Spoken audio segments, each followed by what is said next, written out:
No problem. We can still get started. Yeah, just spam them. Hi, everyone. Hi, Hello. Mandy.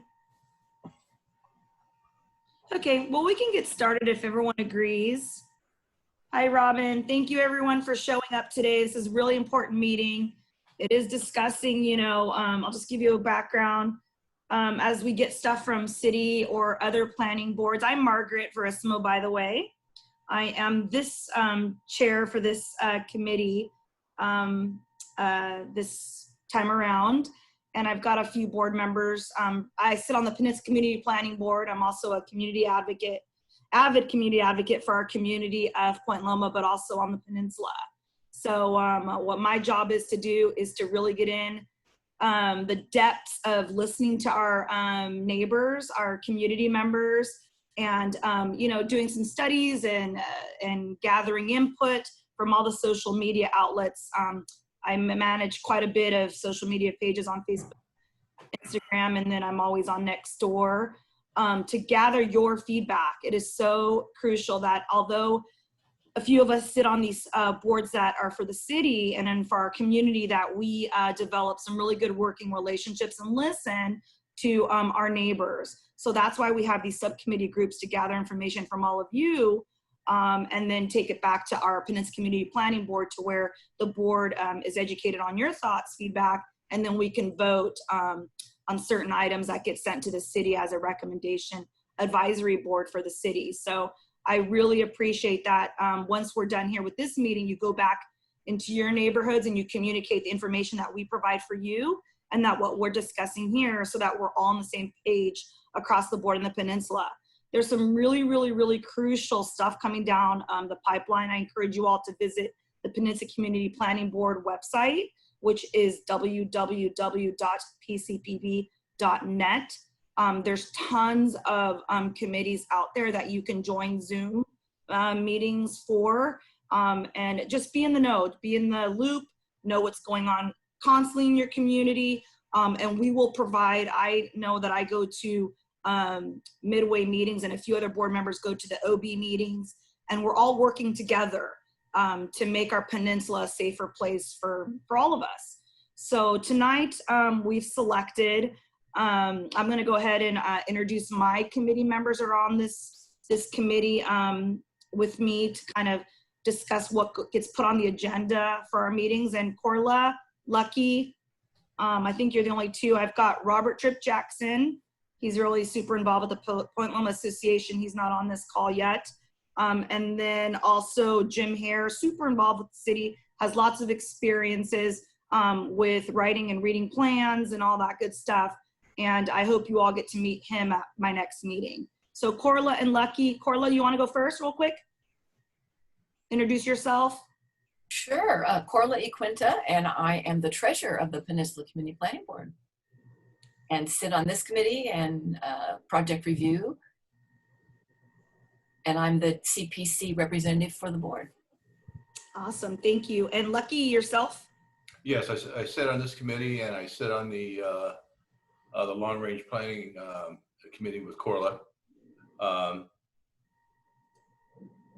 Yeah, other than been a long time community advocate and has read way too much city planning code. Other than that, we just keep plugging along here. Awesome. Thank you for your time, both of you. And just remember, folks, that we are a volunteer board. We do not get paid to volunteer our time to work for you. So we are here as volunteers. I have two PCPB board members that have also joined us in this meeting. And I thank you so much for our time. I've got Miss Mandy Havlick, who is a chair of the Traffic and Transportation Committee and also the Environmental Committee. They do have Zoom meetings. So again, I encourage you all to check out our website at those times.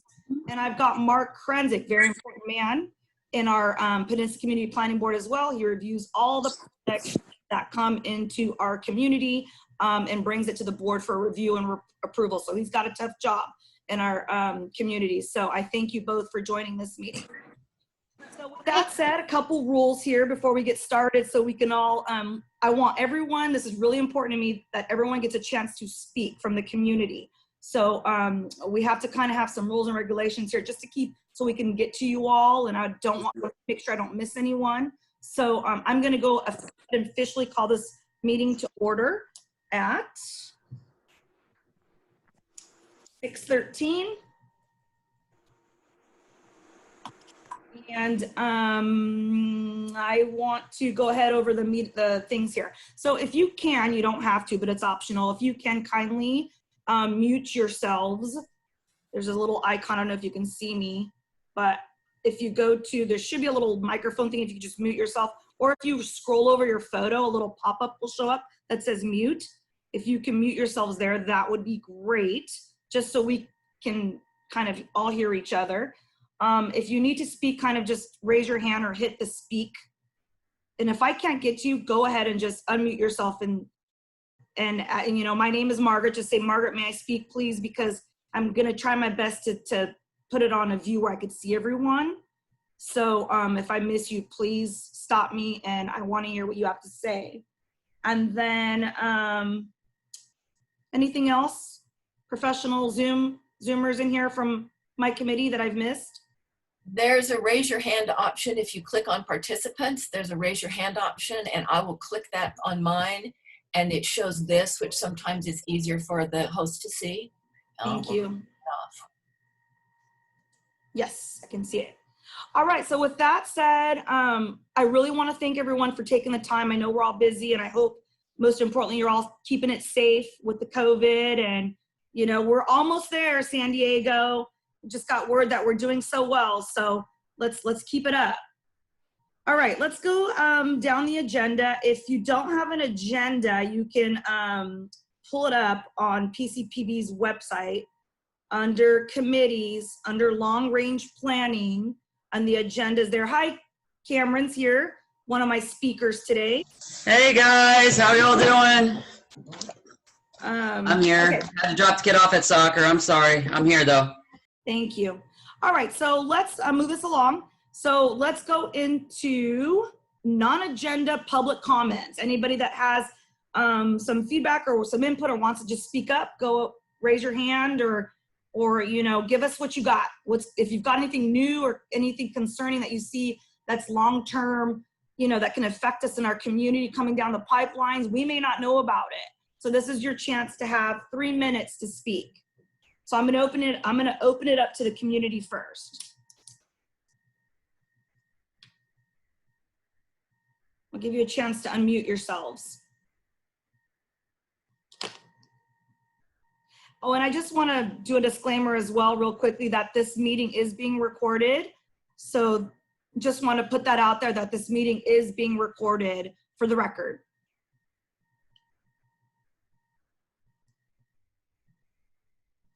All right. No one has anything, no feelings, no concerns. Come on. I see you guys on next door. It's all on the agenda. Okay.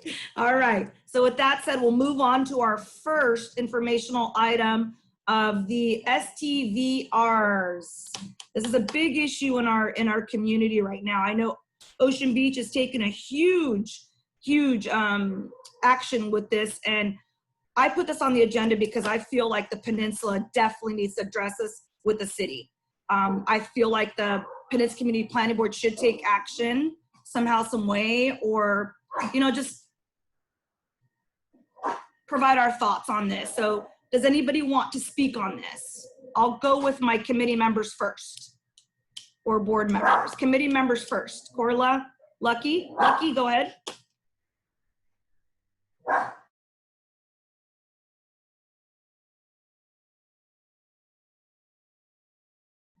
There we go. Unmute myself.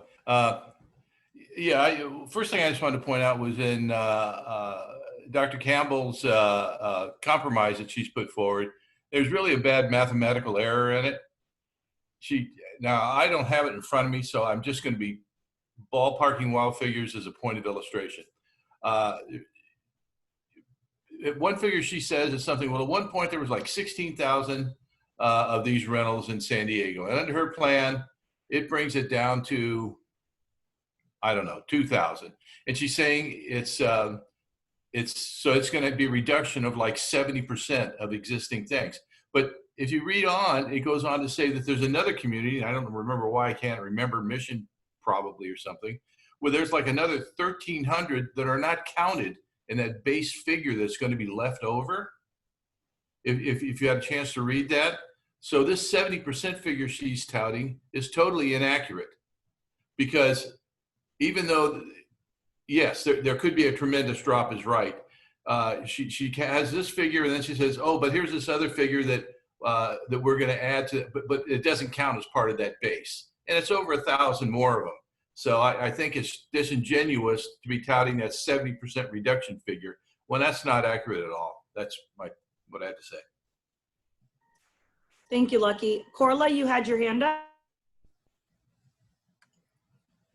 Yes, my comments, Lucky, I think I can help you address that. Mission Beach is not included because they're like in a world of their own with all of that.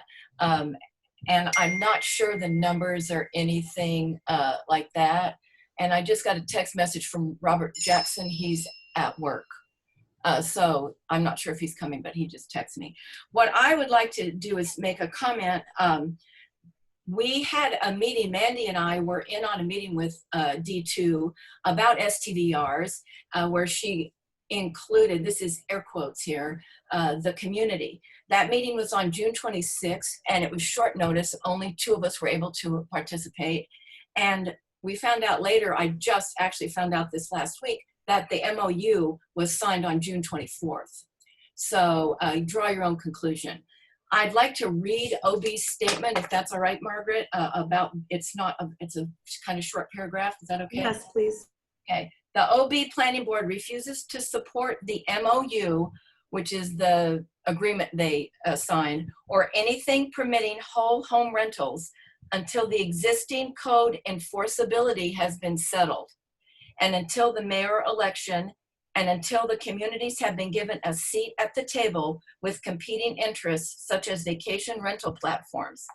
Now that pretty much says it all. We want to be in the discussion, and we want to know if it can be enforced or not. We don't want to just be told it can't.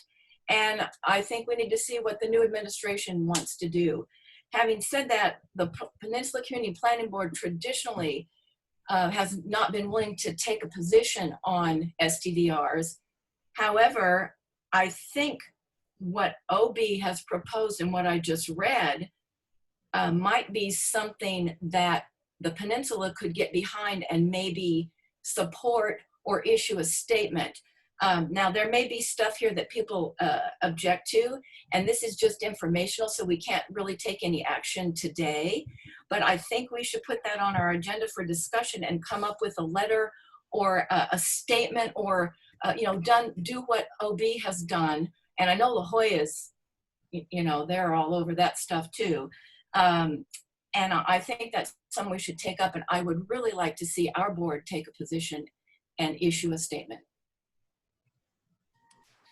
I agree. I'm not sure, like, if we'd have to make, I guess what I'm trying to say is, so should we take this directly to the Peninsula Community Planning Board, or should we make a motion to add this as an action item for our next committee meeting?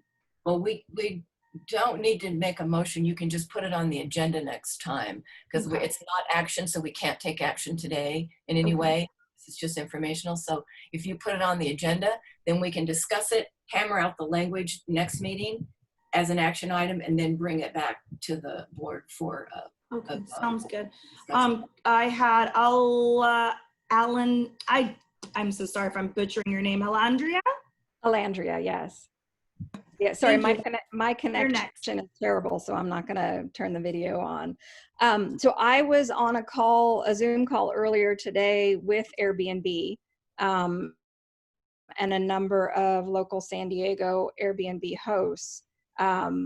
And it's an interesting debate that's going on with this MOU, both from the perspective of being in the neighborhood and living in the neighborhood, and also having property that is rented out on a short-term basis. That there are a lot of homes in San Diego whose owners cannot afford to pay their mortgage without the help of renting it out on a short-term basis.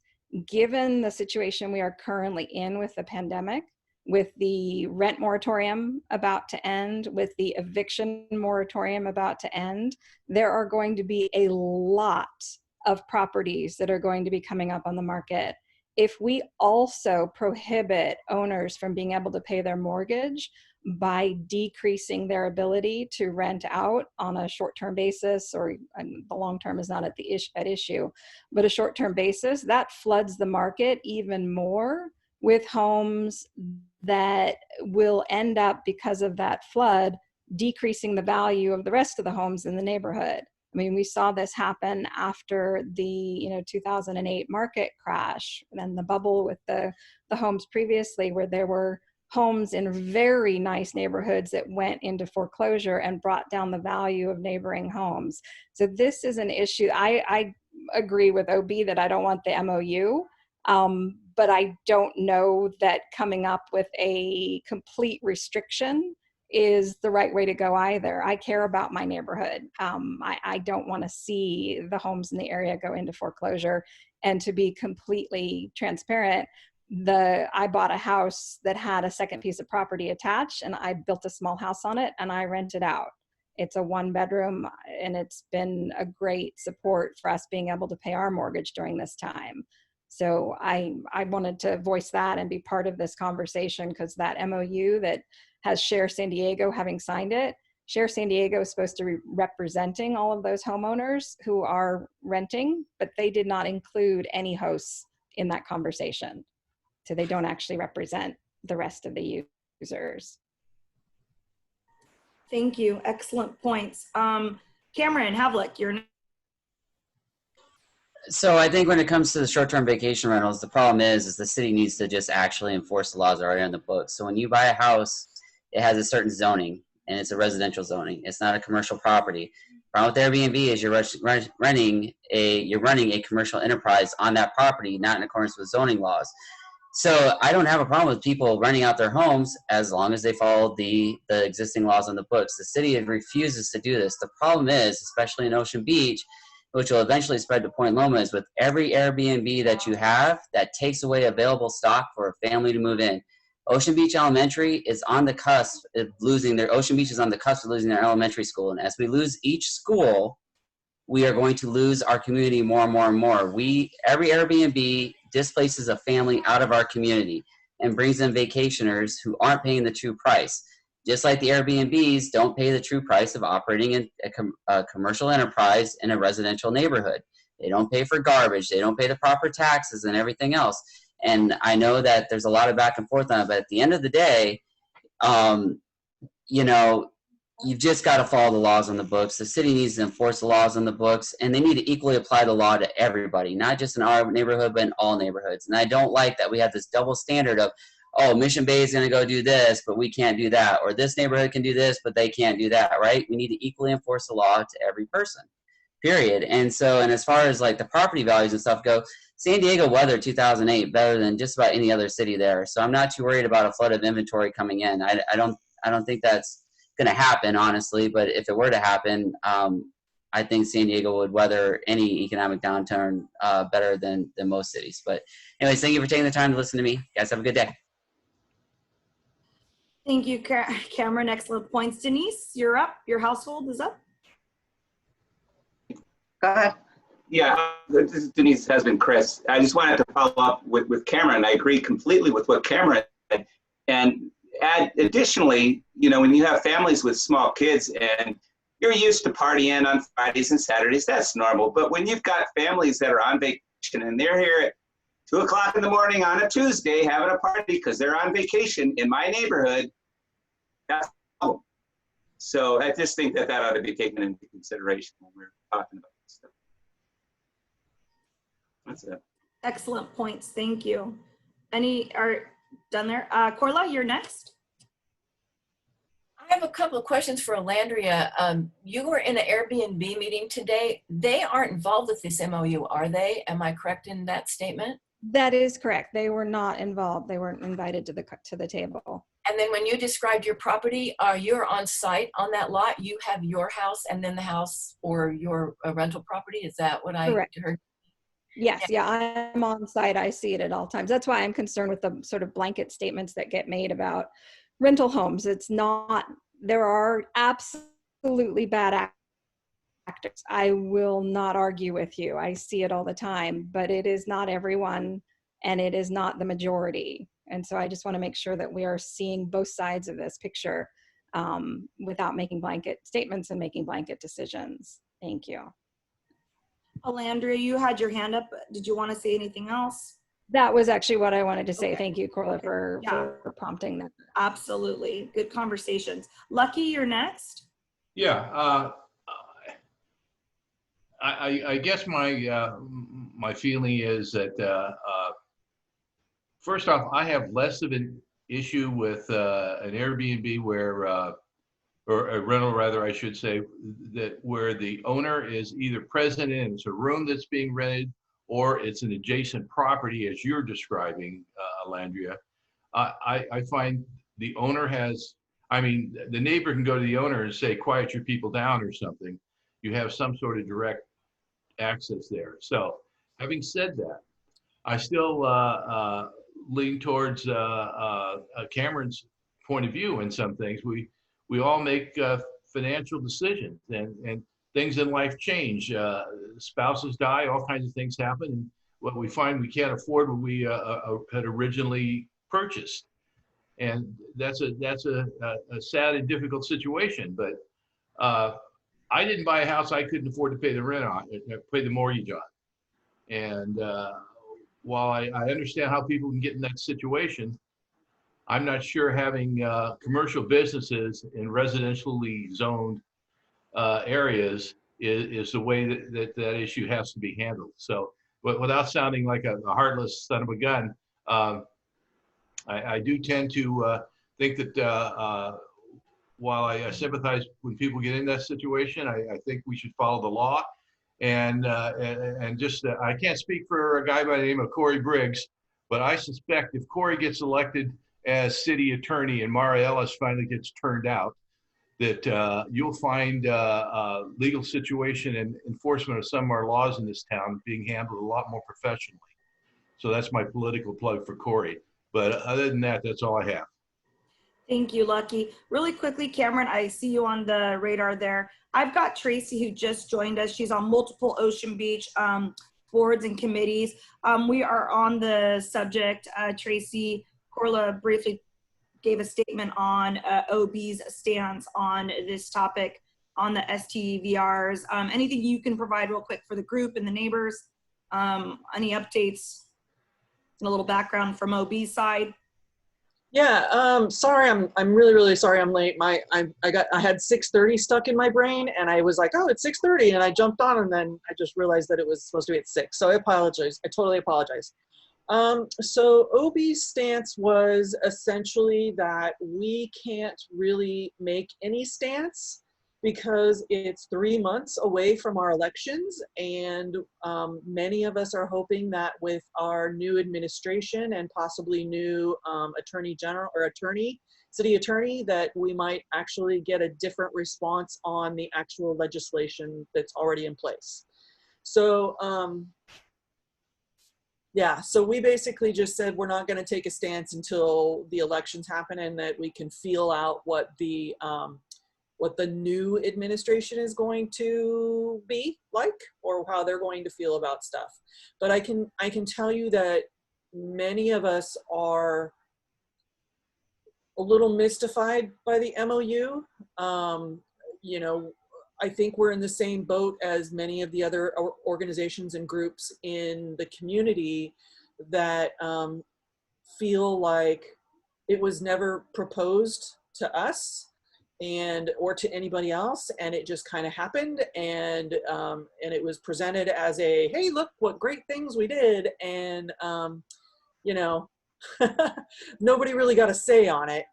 But I have to say that I attended, I think it was the Mission Beach Planning Board, one of the other planning boards, and Seamus actually was there as their rep, and he he gave kind of a good explanation of what this MOU was, which I think some of our other representatives were not really doing very well, including Jen Campbell herself.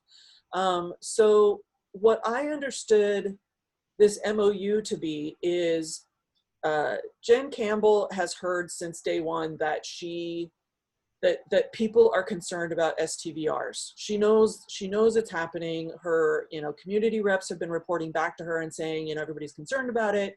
So she took it upon herself to meet with two of the larger players in the STVR world and said, what can we do to get you guys to agree upon something between the two of you so that it's not so contentious if this comes before the council.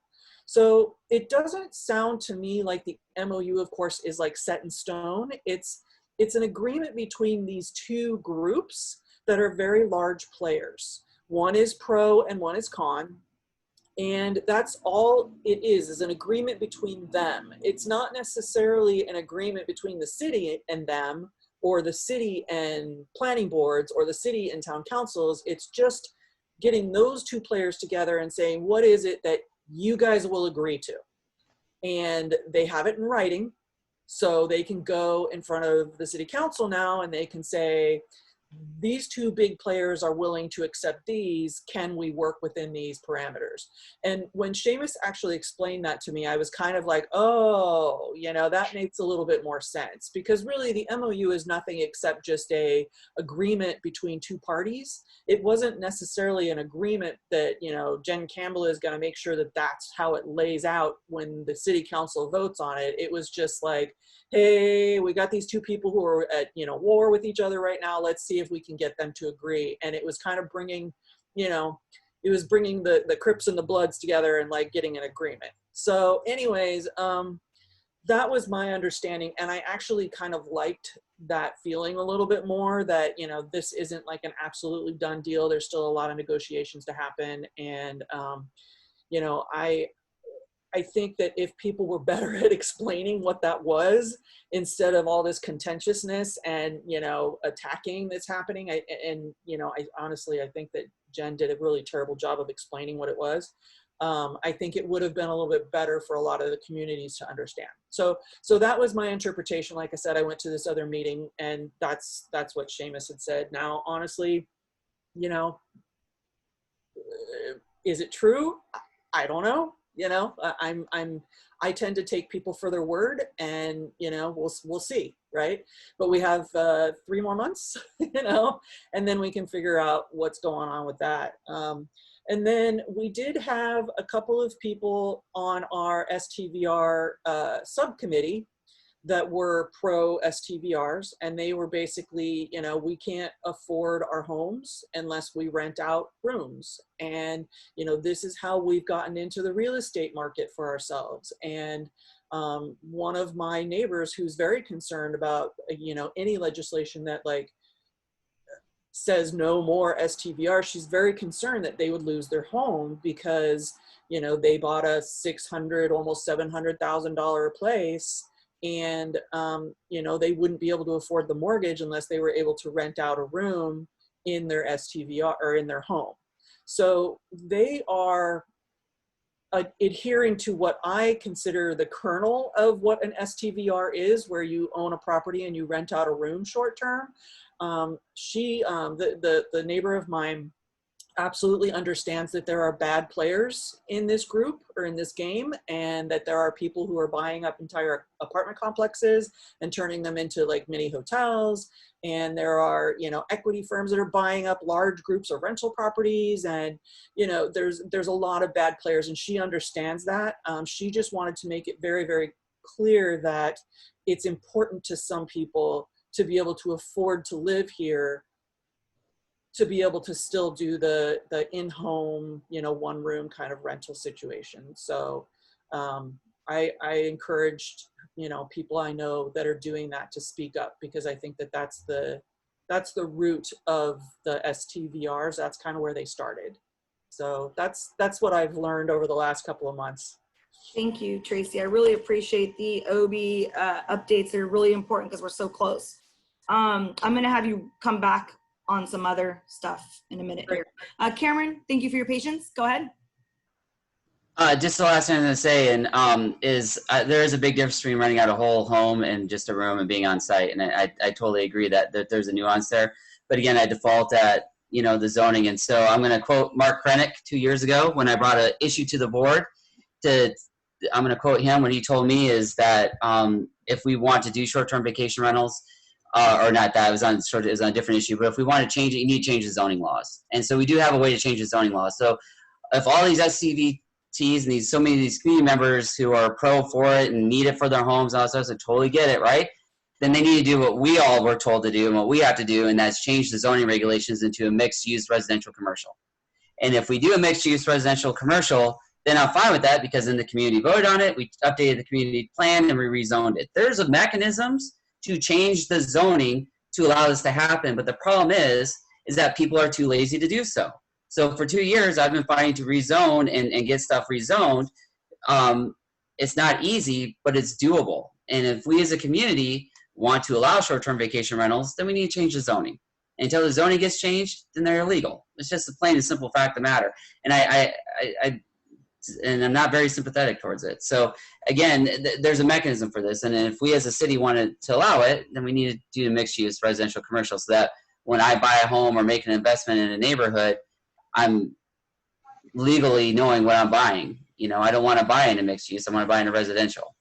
I didn't buy a house to have someone next to me rent out their house for Airbnb or weekenders or whoever's staying there. So, and not to mention SVT's short-term vacation rentals are also tied to human trafficking and several other negative things that go on in our community. And we can talk offline about the human trafficking thing, but it needs to be regulated. And I know there's lots of good players. I know there's lots of bad players. But the city needs to get its arms wrapped around it one way or the other. And there are mechanisms to change the law. So that's all I got to say. Thank you, Cameron. I'm going to take one last comment on this topic so we can move along because we have a really hefty agenda and we have some action items tonight. So Lucky, you had your hand up? Yeah, I did. Back to the MOU again. I wondered if anybody had any insights on why the company Airbnb was not one of the players in this sit down. I mean, they're certainly a major player. Why would you ignore them? I mean, did Campbell know, Dr. Campbell know that they wouldn't be interested? Were they even asked? I would be curious to knowing why one of the biggest players in the business wasn't asked to be at that table. Second thing I would want to know is why one of the three players asked to be at that table was a union. Because if you look at the heads, if you look at the MOU the way it comes out, it's got three players, and it's got the two short-term rental guys, and then it's got a union element to it. Do you see that anywhere, or is anybody looking at that? So what I understood from Seamus's explanation is the union is actually anti short-term rental because they feel like it imposes on a hotel stuff. Like, the hotels are utilizing this union for their services, right? Or for the people who belong to the union are usually hotel union people. So they feel like STVRs are imposing upon their jobs. So that's why that union was brought in. He didn't mention anything about why Airbnb was not brought into the agreement. Maybe they refused. It's quite possible that they just said, no, we don't care. Yeah. So anyways, but from my understanding is Expedia is one of the largest groups that does this kind of stuff. So having them at the table was good. And then I don't know if you read the article about how Airbnb is actually they responded to it, and they actually want to double the allowable amount of STVRs that are listed in the MOU. So they have made comments about it, but obviously they weren't available or willing to sit at the negotiating table up front. All right, thanks, Tracy. You're welcome. Alondria. Yeah, sorry, I just wanted to add to that because I think, Tracy, you weren't here when I was speaking earlier. I was actually on a call earlier with Airbnb, as well as some hosts in the area. and they were not invited. They weren't invited. Yeah, and Expedia has just purchased VRBO about a year and a half ago. So Expedia was a hotel booking site, so that's their primary source of income and bookings. And they just purchased VRBO recently. So just to give you the Airbnb perspective, nobody's happy.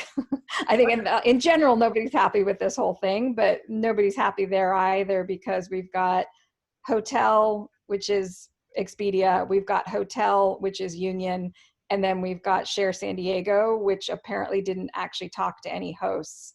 So that agreement doesn't really represent what everybody else pictures as the Airbnb side of things, which is the hosting side of it and the homeowner side of it. So, and then I'm done. That was the only other thing. So there you go. That was the deal then.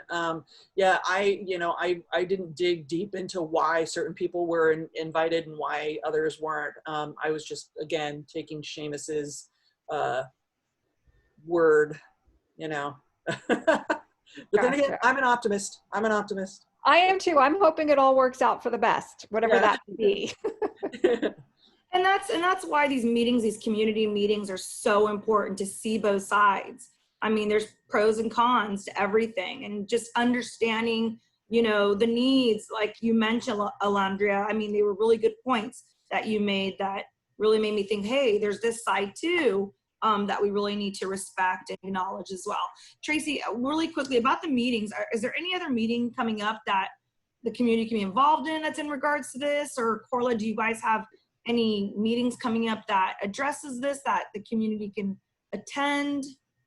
So as far as I know, the ad hoc on STVRs for Ocean Beach Planning Board is going to be not suspended, but maybe just held off until the elections, because we don't really, we can sit around and talk about ideas and make a laundry list of the things that we would like to see, but until we get new representation, it's not really gonna be beneficial to anybody. So I think we're gonna hold off on STVRs for a little while.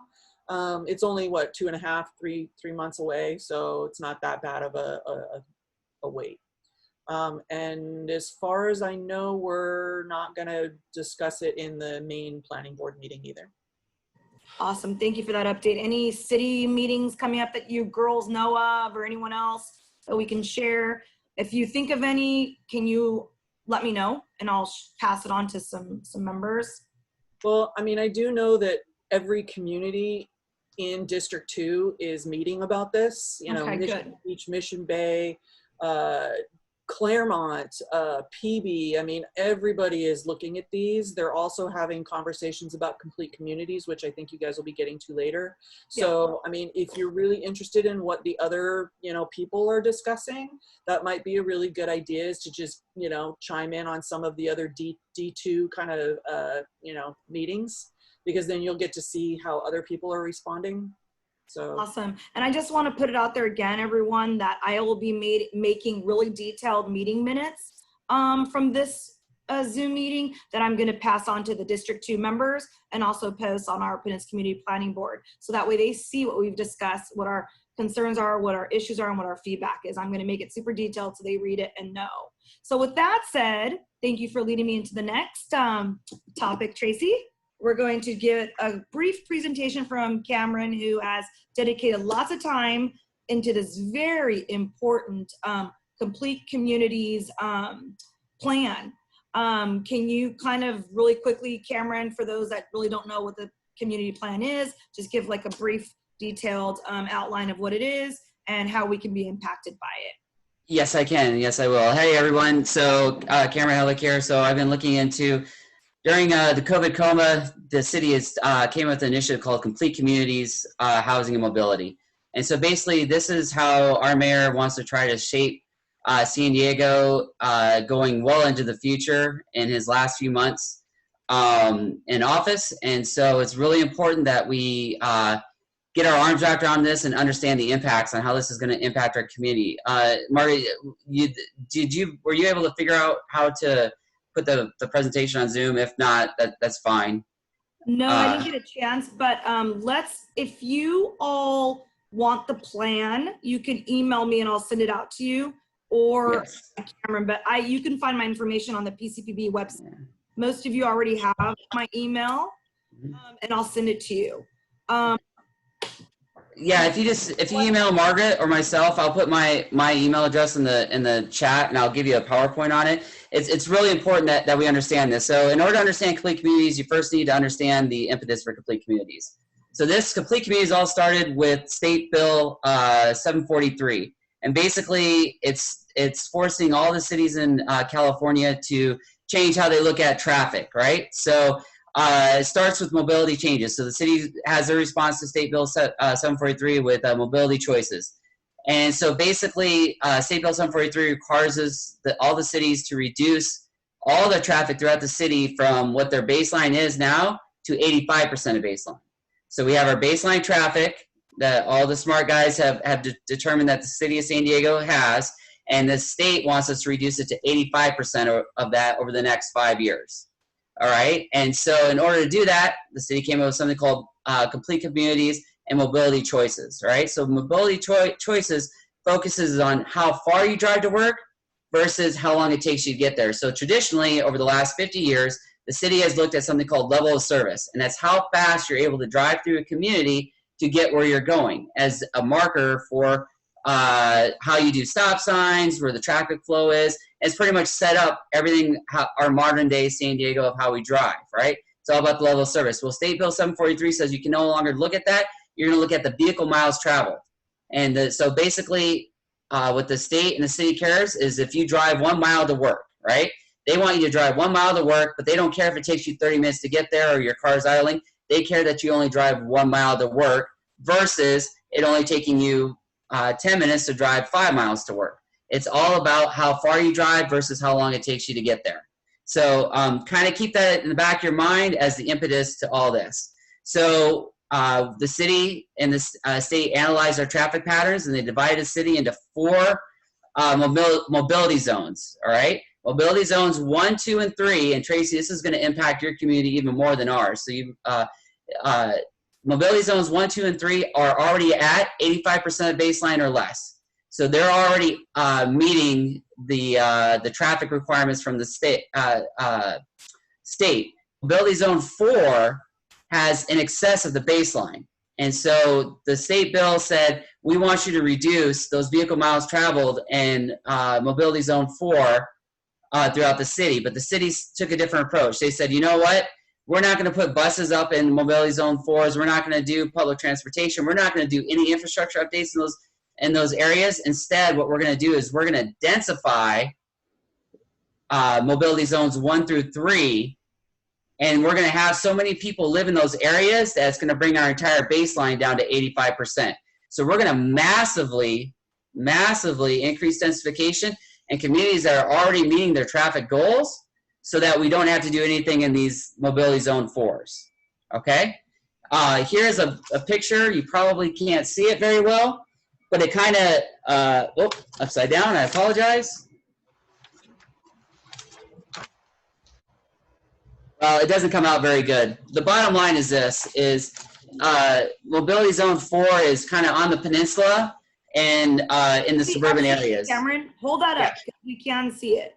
Can you? Yes. Is it upside down, or how's it look? It's perfect. Just bring it away a little bit.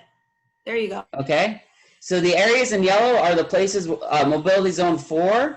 All the places in blue are mobility zones 1 through 3.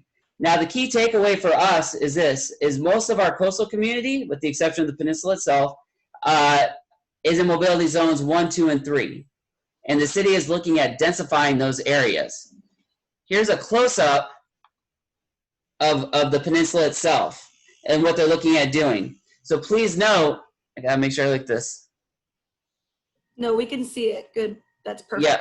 So basically, the areas in pink are the areas that they're not going to do an increase in. The areas in yellow, they're going to look at doing increasing the FAR from 0.7 to 4. That's roof to area floor ratio. And Mark, feel free to jump in here any point you want.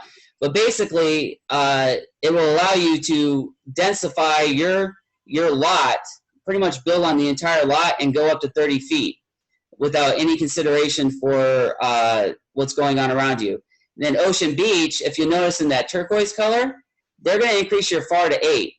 So I was in a meeting with Dr. Campbell a few weeks ago, and with all the chairs from all the different planning boards, and Dr. Campbell said, no, we're going to change that to 2. But as of today, I just rechecked, they're looking at in Point Loma and Ocean Beach, increasing our FAR from 0.7 to 8, or in some areas 4. This will radically change our neighborhood and what we are going to be able to be living with in the future. All right, now then, also you have to remember that not all areas of our community are covered in the coastal zone. So the only place that the coastal zone is really going to keep the 30-foot limit in is in places that the coastal zone is adequately done. So for example, Site 428, the Formosa Canyon, that for whatever reason is not in the Coastal Commission. So with a FAR of 8, they could build anything from 80 to 120 feet on that property. And on a side note, they pushed that proposal back to November to see if this Complete Communities goes through or not. This has the potential to very much radically change our community on the coastline with increased densification. And short-term vacation rentals will be the least of our problems at that point. So Complete Communities from the San Diego's website, the whole reason they did is they want to, so that mobility, the Complete Communities, the mobility choices is feeding into Complete Communities. So they're using the mobility choices to feed into Complete Communities. Now, Complete Communities is wanting to focus from their website, they're focusing on housing construction and multifamily mixed-use commercial areas. So in areas where they are allowing multifamily zones already, they will allow them to increase their densification from 0.7, a RAF from 0.7, all the way up to 4 or 8, depending on where they're at. They're going to remove regulatory barriers to all housing. So historic buildings, protections from historic buildings will no longer be. They will allow people to build on environmentally sensitive sites. And these hard-earned protections that we've had in our community will be given away to developers if they want to develop. So for example, on the Formosa site where there's a wetland, it doesn't matter that it's an environmentally sensitive area. They can still build, drain that wetland and build without impetus, or even having to replace that wetland somewhere else in the community. All right, and then the Complete Communities is also addressing our regional housing needs.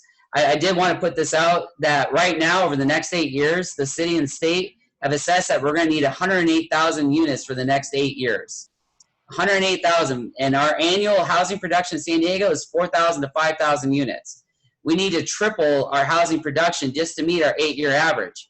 And I'm dinging on that short-term vacation rentals, but that short-term vacation rentals is taking away available stock for families to move into our community. And when they're doing the whole house, one rooms, like Tracy does a very good point. But as we take entire homes and place those into a commercial venture, we are losing that housing stock for families moving forward.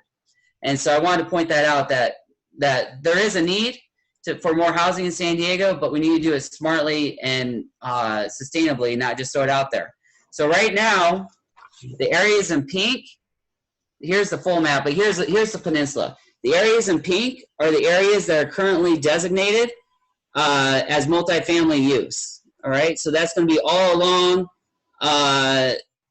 Loma Portal, Ocean Beach, parts of Point Loma, and all along Catalina there. The only place that's going to be really protected is the wooded area in that area up there. But all around the high school, basically, if you have a condo complex somewhere in your neighborhood now, that's a multifamily, and they could tear that down and build up from there. So I was talking to a friend who was a developer. He has a 4-unit apartment building in Point Loma. With a RAF of 4, he could replace that, and he could put a 40-foot building there very easily and quadruple the number of units he has on that space without any inputs or anything from the community, and bust through that 30-foot level. So it's something we got to be very careful of because of the way they drew the Coastal Commission borders. There's holes all around it, so we can end up with these large buildings in the middle of residential areas. All right. So some of the program requirements are: it must be within the transit priority zone. which is a mile from a bus stop. So if you have a bus stop within 1 mile, that's going to affect your RAF. You're going to go from 0.7 to 4 or 8, depending on where you're at in your neighborhood. They're going to have affordable units, the 10% rule. Projects must be within the transit priority area. Sorry, I just said that. Affordable units must be within there. That's what I talked about. And they're going to increase the requirement for affordable units from 10% to 20%. So all these units will have 20% affordable housing with them. They're going to push for neighborhood amenities, and the PowerPoint that Margaret has, I kind of listed all out.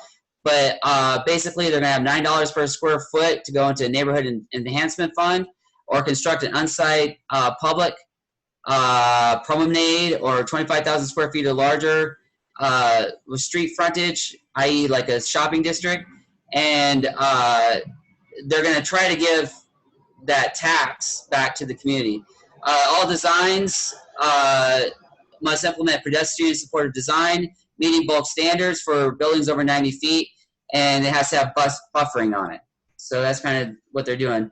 And then the incentives for developers to do this is the permit process. So they're going to allow by right project approval with limited exceptions. Exceptions, for example, include environmentally sensitive lands and property listed in the California Register of Historical Resources, and for which there is no feasible method to satisfactorily mitigate or avoid specific adverse impact. So basically what they're saying with that is, if there's a historical site or environmentally sensitive area there, too bad, we're still going to build. It doesn't matter, we're going to build. The density, I kind of talked about that already with the different tiers of 8 or 4. And then the height limit. Project height is governed by FAR. That is complete opposite of the 30-foot rule. Project height is governed by FAR. I checked the actual legislation that they have on there, and that would supersede the 30-foot rule. It's a backdoor way to go around the 30-foot rule. So basically, it will allow a developer to break through the 30-foot rule, but you cannot. So Tracy, if on your house, I know you have a condo, but if you had a house, your neighbor could put a 40-foot condo unit next to you, but you can't put a 40-foot rooftop bar on top of your house because you're just a single unit. Now, if you want to tear down your house and put a multifamily unit, then you too could go to 40 feet. But that is kind of the exception of what they're looking at doing. It's a way for developers to bypass the 30-foot rule, but having that rule imposed upon the community itself still. So we have to be very careful with that. Here is a map of the different FARs. So the turquoise is 8, the yellow is 4. And if you'll notice that some of the 8 goes into Point Loma, it covers most of Ocean Beach, and then you have a lot of yellow in Loma Portal and Point Loma. So this will really radically change our community over the years as developers come in and tear down houses and replace them with multifamily units. And the lines in turquoise are the transit areas. That means there's a bus stop within 1 mile of that line there. So that would give them carte blanche to do what they wanted with that. So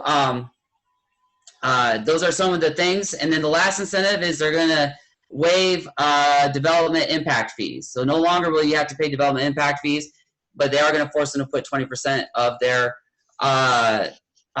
total whatever they build has to be for affordable housing, 20% of it across the board. So I started doing some extra research, and I pulled up the old red line map from 1936. So this map was generated in 1936 of San Diego. And the takeaways I want you to take from here is the green areas are the very wealthy areas. The blue is upper middle class. The yellow is middle class and lower class. And red is poverty or minorities live there. So if you take a picture of our peninsula and you take their plan for densification and hold up against the red line map, you'll see that they have done an excellent job of protecting the very wealthy green areas of our community and imposed incredible densification on the areas in yellow and blue in our community and in red, but mostly focused on our community right now. But the areas in yellow and blue will bear the brunt of the city not wanting to reduce the vehicle miles traveled for the most wealthy of our community. This is gentrification of our neighborhood, and we need to be aware of it.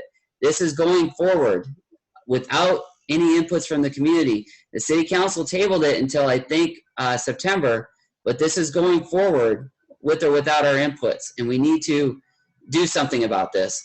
So Margaret, I'll send you a updated PDF of this with some of the stuff on there, but I highly recommend, I'll put my email address down here in the Zoom chat, and please just email me, and I will gladly forward you the PowerPoint along with the website to the city where I got all this information. Mike just messaged me. Mike, I sent it to you via email, so you should have it now. Either way, myself or Cameron. Cameron, I don't want to cut you off. Do you have anything else with the presentation? So I want to be able to open up the floor for. No, we're all good on the presentation. Ask you questions. Okay. Yeah, no, we're all good. I just really want to point out that it's super important. This is really important in our community. They will densify our community with or without the 30-foot rule, with or without the Coastal Commission. This is specifically designed to allow developers to bypass that and densify our neighborhoods if we don't get our arms wrapped around this. And so I think we really need to take a hard look at this and really get with Dr. Campbell, Councilmember Dr. Campbell's office, and really push back on this hard. And thank you. Thank you so much for taking the time to put that together for us. I can't express to you all how important this is. It's kind of just sitting in the back hopper. I can assure you now, the conversations I had with the community today, briefly, no one has no idea about this. Well, not no one. There's some people that do know, but the majority of our community does not know about this community plan. So if you don't mind, if you want to stay unmuted, Cameron, just so I can have you answer some of the questions or concerns while I jot down feedback. If you guys can, again, I'm going to open it up to my committee members first. Lucky, you had your hand first. And then Corla right after, that'd be great. And then I'll open it up to everyone else. Thank you, everyone. Thank you. Cameron, that was super. I really appreciate that. You did a great job on it, man. One of the questions I had, you used the term bus in there a couple times. Yes. Now, does that bus stop, that location, have to be any level of service? Does it have to be like on an express line or something? Or can it be any bus location you see on any street? From what I could see, the city didn't differentiate between the two. They just said bus stop, a public transit stop. Excuse me, a public transit stop was the language that they used on their website, and so they didn't differentiate between if it's express or level of service or anything like that. They said any public transit stop, and so I used bus stop. Sorry, because I got one right around the corner for me, and so that's kind of what I use. And so, but it's any public transit access point. So like Midway has the train station down there. So anything with a half mile there. I didn't highlight Midway, but Midway is one of the communities where obviously, with the development, this would allow them to develop even more and whatnot. So, but I want to stay focused on the peninsula of Point Loma and Ocean Beach right now. So, because it affects all of us, we're pretty much symbiotic on it at this point. So. Yeah, this is the biggest blatant giveaway to developers I've seen in my time in San Diego. It has the potential to totally change the character of our communities completely. And I don't know when our elected officials, whether that's Jen Campbell or who else, decided that their primary job was to increase the tax basis and the money coming into the city coffers for the city of San Diego. I voted for that woman because I wanted somebody to take care of my quality of life.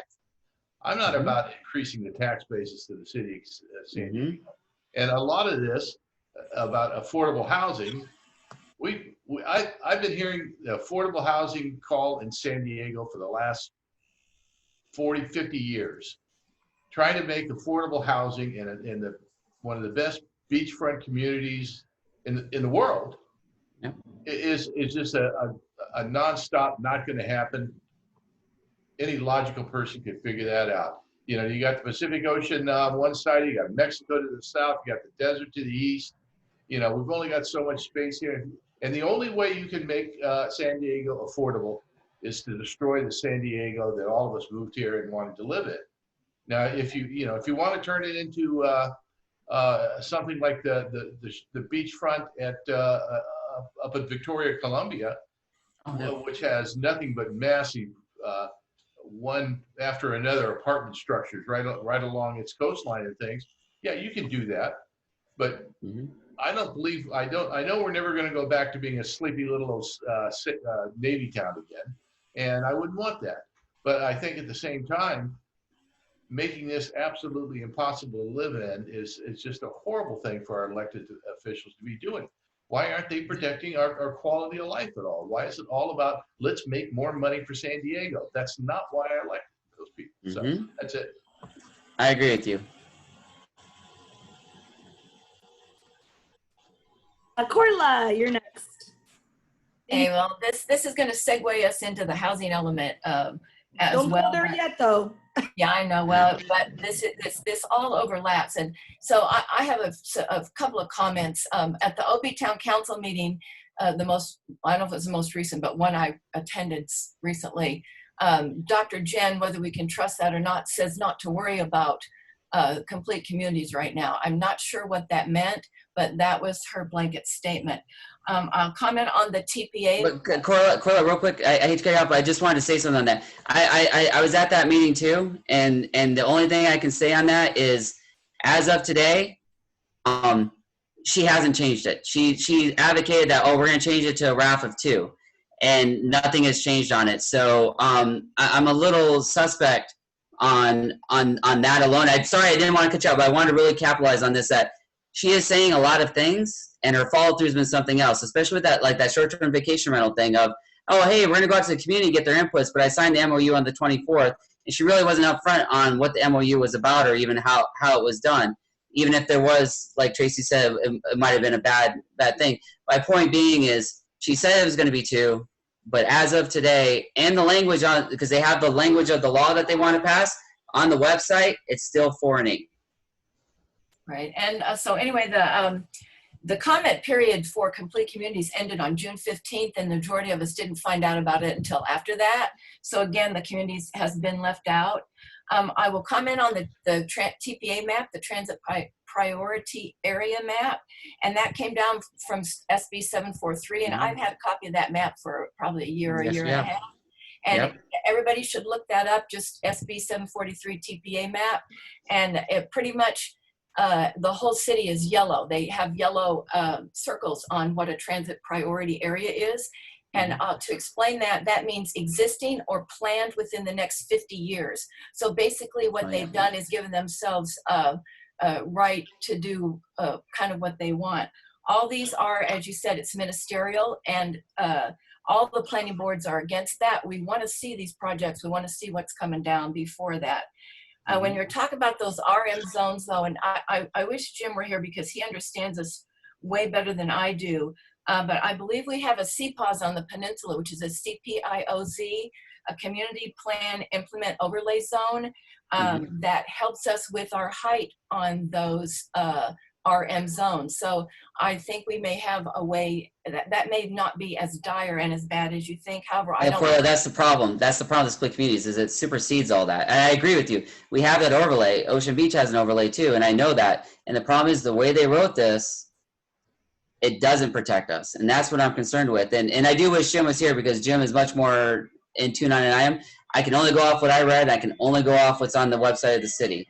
And so either the city's doing a really bad job of advocating, or the city is just, it's not good. But I agree. I know what you're talking about. There's an overlay there, but from the way it's written, it doesn't look like, it's going to work for us in our favor. Yeah, and I'm not convinced that they can overrule the Prop D. I still think coastal overlay zones, and there are some different areas that fall out of that, but I do believe the coastal zones will still be protected with Prop D with the 30 feet.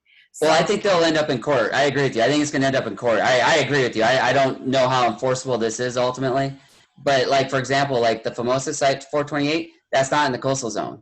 Right. Yeah, and it's a problem. And I just think our mayor is trying to build a political resume for his next adventure. So that. I agree with you.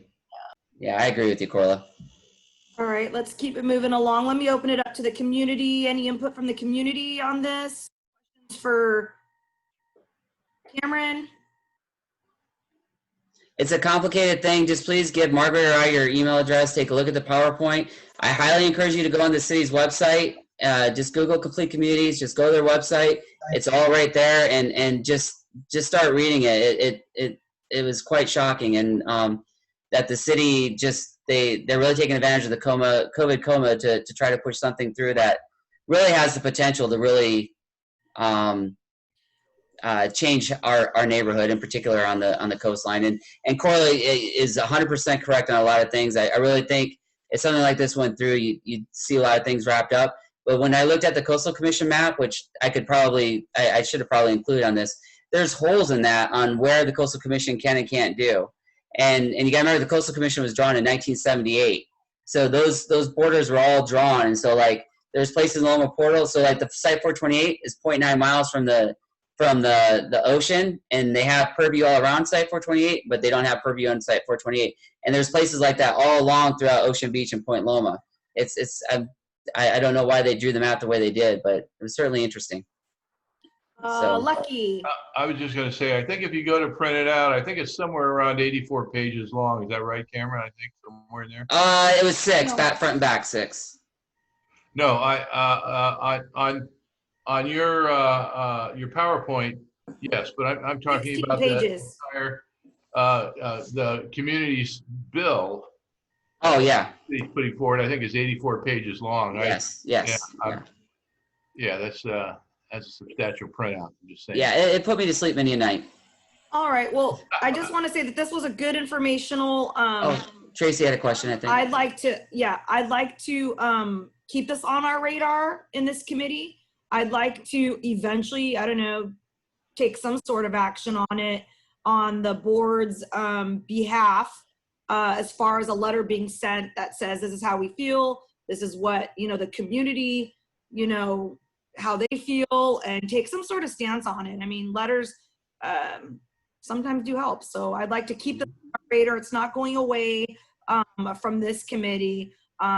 We just kind of wanted to invite Cameron, since it's his baby, and really give you guys just a real good informational piece on it. So don't think it's going away. We have it on our radar for future discussions. Tracy. Yeah, so I just posted the URL for the minutes. We had a discussion about this on July 1st, and the minutes are pretty thorough. There were a couple of things. Andrea actually reported during our meeting that, because we had some concerns about this like months before July, and we submitted them to council, and we were told, because a number of us were like, are you kidding me? 8.0, that has to be a typo. I mean, we were all thinking it was a crazy typo. So she did a little bit of digging, and she said that it wasn't a typo, but they have decided to change it because it was going to be too extreme. And they said that they came up with 3.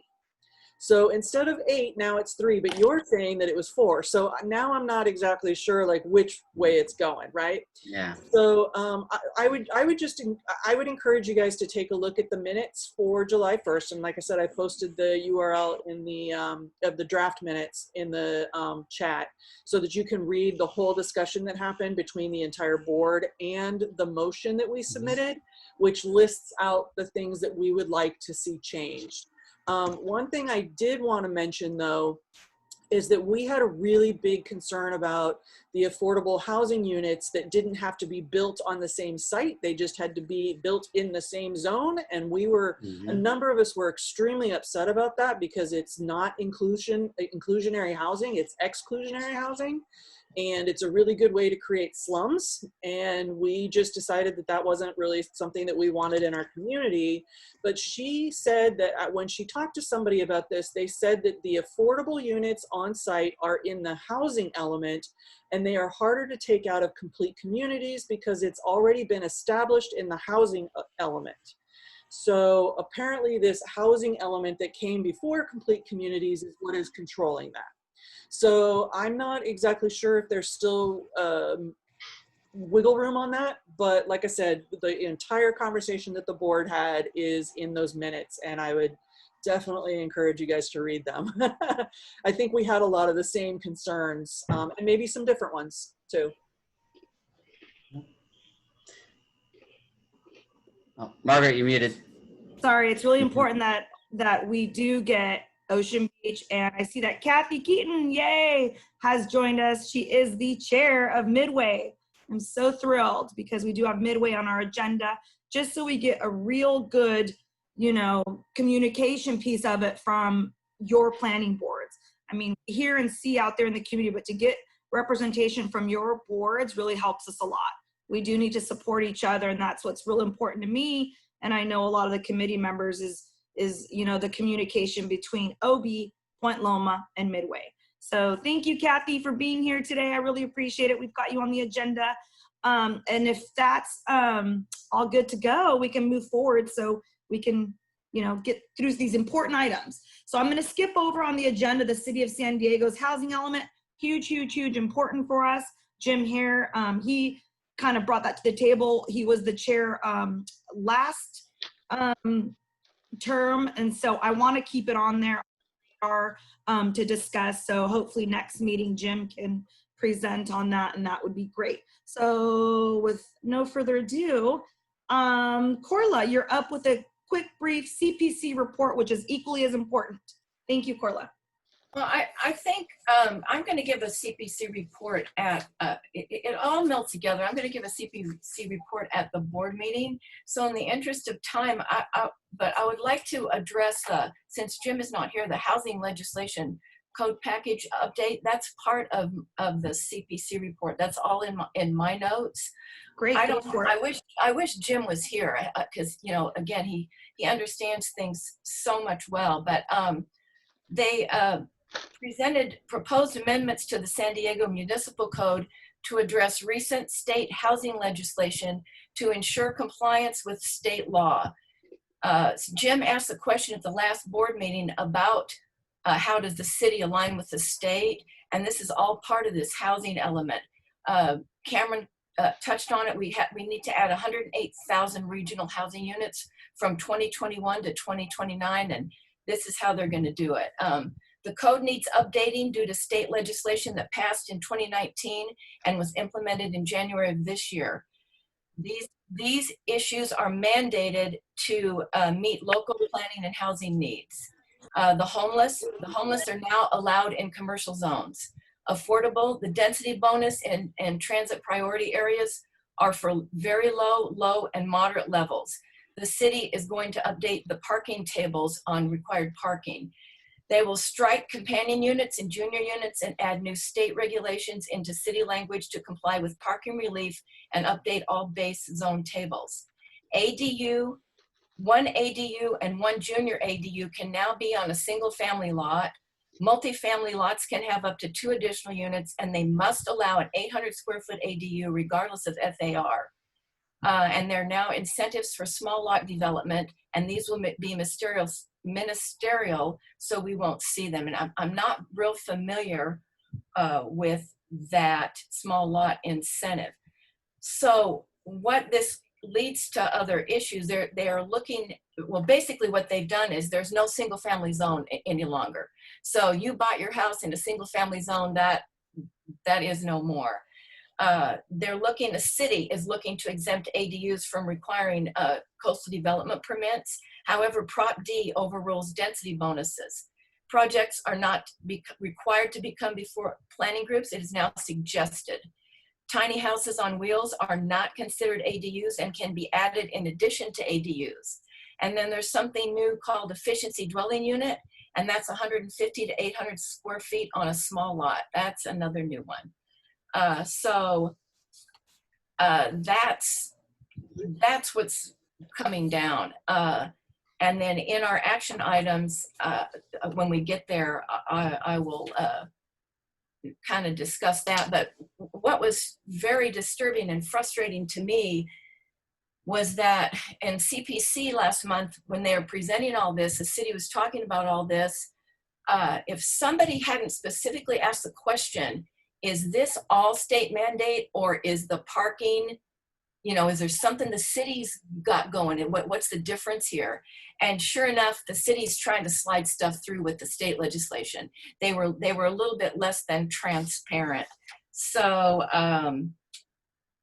that kind of segues us in down to where I get to my action items. So we'll stop there unless there's any questions on what my notes All were. right. Any questions for Corla on the housing element? Nope. Good. Welcome, Dyke. Dyke also sits on the Midway Planning Board. I'm really excited to have Midway in the house. Yeah. Hey, good evening so much. Thank you for having me. I know I'm a little bit late, but happy to be here. Thank you. It's just, I was explaining to the group, it's really important. I have Tracy from OB Planning Board. So it's really important to have you guys be here and be able to address any questions and concerns for the Midway side. And that way, you know, we get accurate information from both you and Kathy. Of course, and I just noticed that I think Kathy just jumped on as well too. Yeah, Kathy's here too. I'm here. I'm here, DK. Thank you.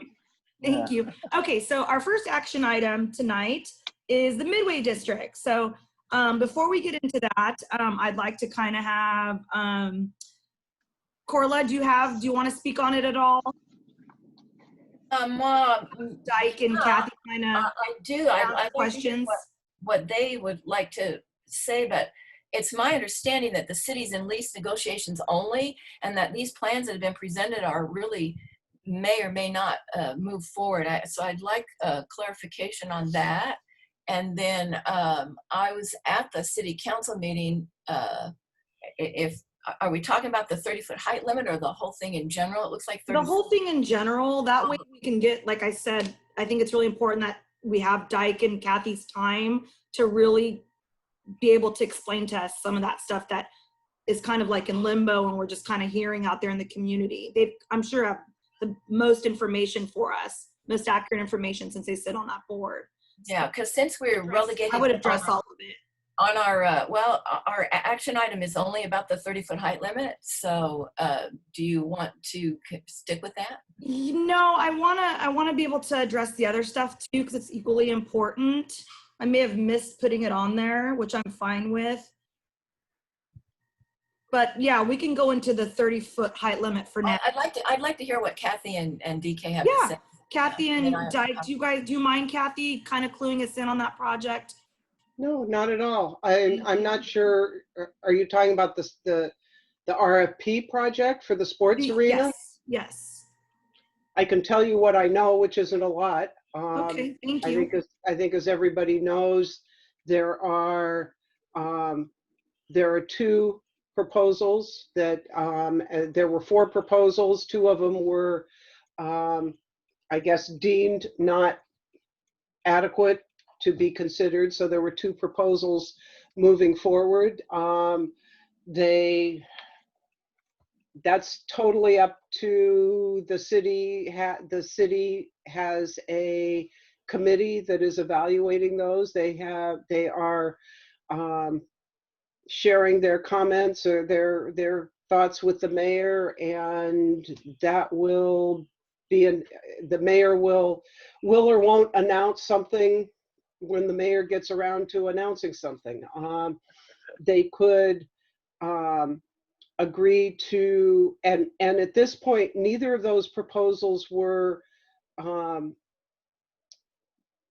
specific as to this is exactly what's going to happen at the site. It was more about which company does the city want to enter into for purposes of lease negotiation and then further negotiation. The community plan update that was passed in late 2018 requires a completely separate process that will have its own process for the redevelopment of the city-owned properties. So those are city properties. We don't, the planning, the Midway Pacific Highway Community Planning Board has not taken a position on which proposal. It's really not about the specifics of the proposal at this point. It's about who the city chooses to enter into discussions with. DK, would you agree with that? Yeah, I can maybe provide a little bit of context. So as far as, I'll take a big step back and say, at least, good evening. I know I just jumped on. I appreciate you all having us, at this committee meeting tonight. And so with respect to, I suppose, our different roles in the Midway community, and with respect to the RFP, Kathy is obviously the chair of the Midway Community Planning Group. I've recently become vice chair after having been involved for the last few years. I've been a resident in the Midway community for the last 6 years. But with respect to this specific project, yes, as Kathy said, there were, I think it's 88 acres in so the Midway Community Planning area in and of itself is about 1,300 acres, a little over 1,300 acres. 88 of those acres are owned by the city, and 48 of those acres have been under long-term leases that expired on May 31st of this year. So in February of this year, the city put out an RFP, which is a request for proposals for the sort of broad strokes general visioning of what a redevelopment of those 48 acres would look like. And those 48 acres include not just the sports arena site and the parking lot immediately surrounding it, but then also a few of the parcels adjacent to it. And so, yes, there have been 4 proposals that were put forward. 2 of them were sort of cut. We now have the 2 finalists. The conversation that's being had at the moment within the halls of City Hall is really, to Kathy's point, which of these 2 groups will be selected to ultimately move forward in. And my understanding is that, you know, we as a Midway Community Planning Group, we've been briefed by both parties. I think Corla and Margaret, you were both at the meeting where those 2 groups came and presented to us as a board. Since then, they've been going through public sort of commentary, and you know, there's been an opportunity for people to weigh in and give their feedback with regards to what they'd like to see, what they'd not like to see in the neighborhood sort of large scale. And at this point, the selection committee, which has been sort of, I guess, put together by the mayor's office, has interviewed both parties. They've scored them both on a rubric of some kind. Those interviews took place Thursday and Friday of this past week. Yesterday, the mayor was actually briefed in detail and given a recommendation by that selection committee regarding which of these 2 groups to move forward with. And at this point, I've been refreshing my inbox sort of every 20, 30 minutes to try to find out when exactly that announcement is going to be made regarding which of these 2 visions and which of these 2 sort of development groups, essentially, the city would like to move forward with in negotiations. And that's where the RFP process sits at the moment. The height limit for the ballot measure for the height limit is slightly separate. The community plan, which Kathy referred to, is also sort of its own entity in and of itself. But like I said, I'm kind of jumping into this meeting, so I'm not exactly sure what you touched on or what the sort of base foundation is of this group that I'm speaking to at the moment is, but happy to engage in dialogue and answer whatever questions you may have. Right. So, and as respects to the 30-foot height limit, it is really a separate issue from the redevelopment of the sports arena. Obviously, I think it's, I don't think anyone realistically expects the sports arena property to be redeveloped under the current 30-foot height limit. However, the measure that is on the ballot, that has been put on the ballot, is a measure to remove the Midway Pacific Highway community from the coastal zone that was defined in Prop D back in 1972. And Correct. That is for the entire community. It is not specifically for the sports arena. DK and I are, as he pointed out, the chair and vice chair of the Midway Pacific Highway Community Planning Group.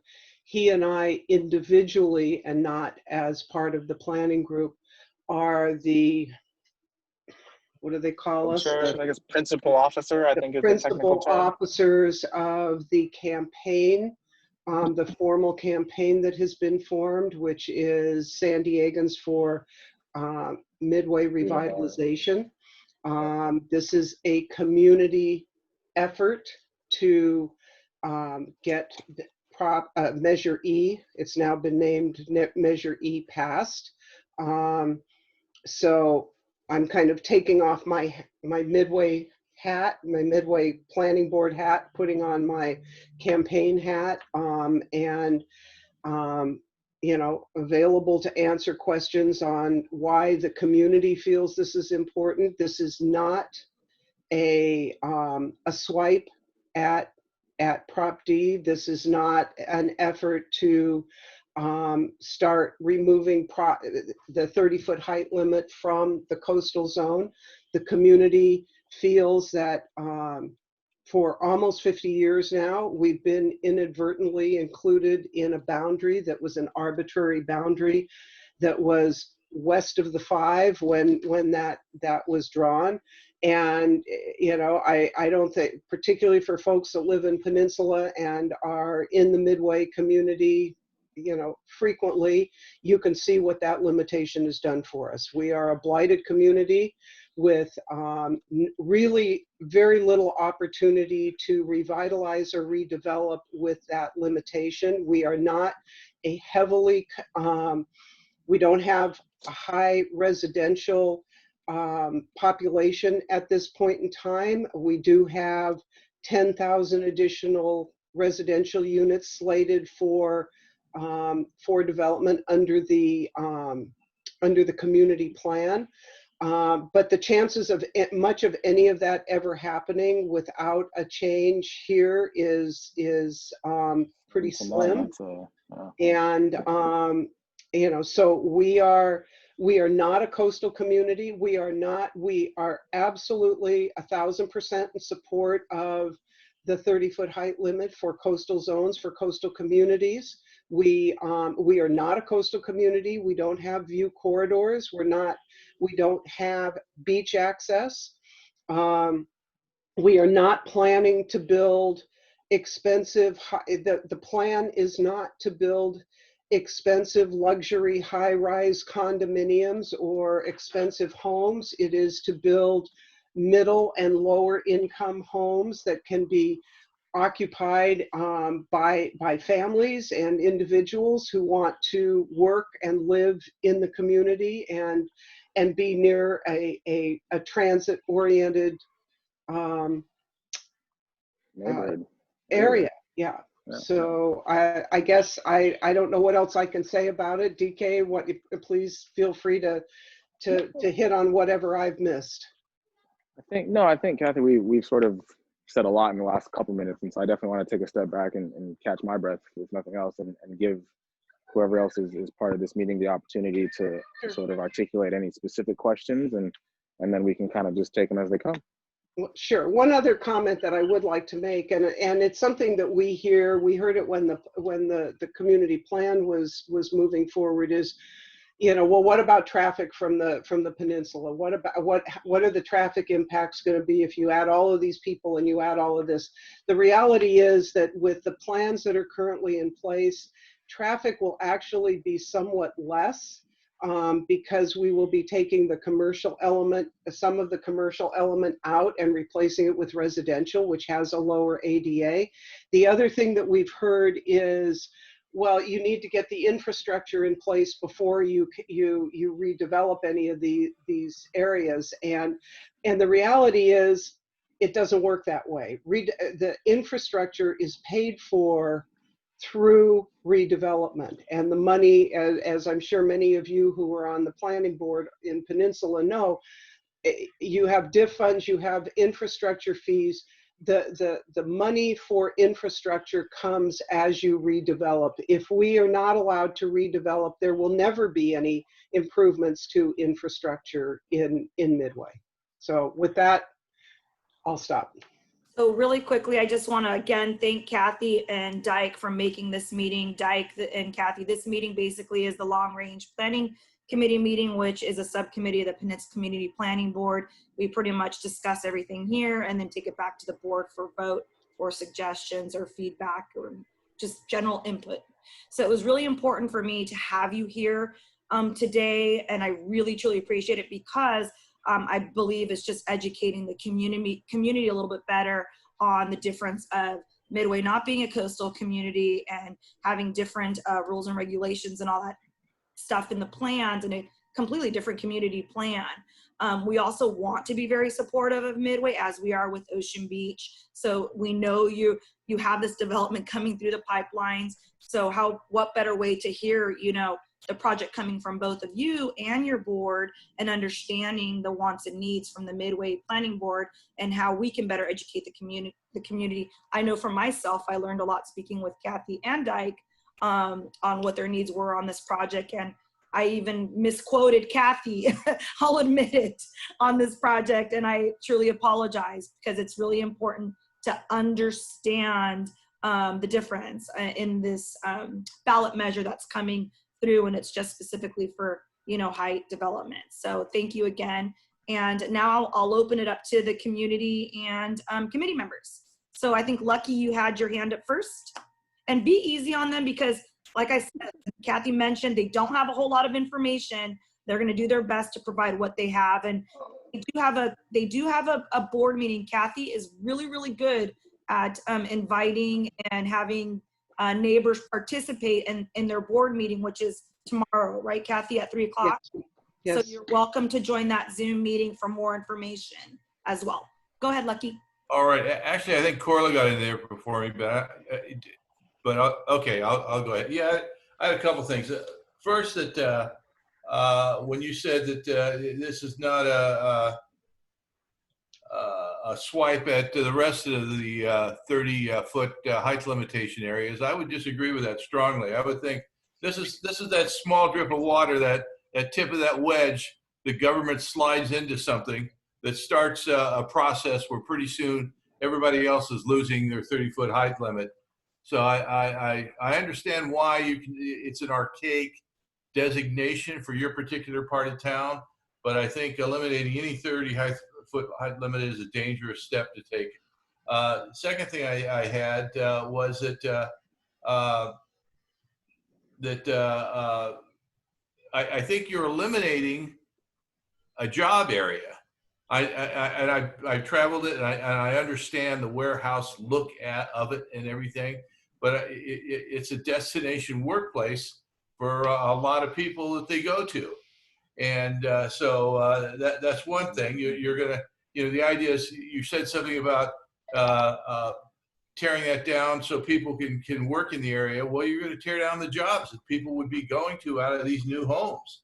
And I'd also like to comment that all over the city, 3-story, 30-foot apartments are being made with on a regular basis here in San Diego. So I think what you're addressing there, it has to be 60 feet or whatever it is, just goes to the greed of developers. It doesn't do their pencil out, as they like to call it, but 30-foot structures are being built all over the city. And I think that's just kind of enough of that for a while. I'll let you respond to that. Kathy, you're dying. Yeah, I'll jump in. And Margaret, just I guess for the good of the order, it's spelled D-I-K-E, but my name is actually pronounced D-K, like the initials. DK. Oh, DK. Thank you. Yeah, no, all good. No, good. My father's from Nigeria, so yeah. Oh, awesome. Different cultures. Welcome. With respect, Lucky, I don't know that I heard any specific questions in any of that, but I did hear you sort of take it sounded like a comment about the government or I mean, broadly speaking, I completely understand the sort of, I guess, how do I define this? The notion that one step, precipitates some level of inertia or momentum, and that this is something that if it happens in one place, it may go somewhere else. Frankly, I disagree with that as far as, as a comment. This entire effort has been led from whether it's a community, I mean, realistically, the community planning group to begin with, the city of San Diego, yes, they own, like I said, 88 acres of the 1,300 acres that comprise the neighborhood community planning area. And my understanding is that when the conversation about redevelopment of the city-owned land, i.e. the sports arena and these 48 acres that are immediately up for redevelopment, sort of took place, the city itself actually only wanted to redevelop the only wanted to exempt the 48 acres that they own themselves from this 30-foot height limit. And realistically, I kind of just want to push back a little bit on that comment of, the government doing anything, because in, wonder upon wonders, light of all lights, in the year 2020, we actually had a government that was willing to listen, whether it's realistically, the office of Councilmember Campbell, that took on the feedback of our group, where we said, look, don't do it just for the sports arena site. if you're going to exempt anything from the 30-foot height limit, it should be our entire community planning area, which has been, to Kathy's point earlier, arbitrarily included in this restriction, whereby we are not a coastal community of any kind. There are no beach access. You could talk about the bay and maybe Shelter Island, Harbor Island, some of these things that people come through in order to get, come through Midway in order to get to where they're going, but that's not what we are, right? That we're not truly in the peninsula. And so we feel as though the ballot measure for this height limit for this specific community is the best thing for our community. And like I said, while I understand that, there are maybe some concerns about the domino effect or maybe, the sort of example that has been set, every single time anyone wants to address this issue of the height limit, the way that this height limit came into place was by a vote of the public. And the way that we're talking about removing the Midway community is from a vote of the public. So if you say that, okay, like I'm concerned that maybe the Peninsula or Ocean Beach or Point Loma or Del Mar or La Jolla or any other neighborhood that's included, the mechanism by which that changes would essentially be that same vote of the public in a different electoral cycle. So we're having such a robust conversation about Midway. That is not, like I said, even part of the true coastal community. Can you imagine what that conversation would look like if you wanted to do this in La Jolla, if you wanted to do this in PB or OB, or the peninsula itself? That's, from my standpoint, I think that fear is a little bit unfounded, frankly. But like I said, that's just sort of my position and my personal opinion, and I'm happy to, like I said, continue the dialogue. Okay, thank you for your response, DK. Corla. Yeah, I have a question and then some comments. It was my understanding that the RFPs were supposed to be presented at 30 feet and then 2 each, one as the law is now and one if it passes in November. Has that actually happened? I'm sorry, can you say that again? She's asking if the proposals for the RFPs have been if there's 2 options, one at 30 feet and one at if the height limit is removed. We don't really know. We don't have access to the proposals. That's a question for the city. I think it would.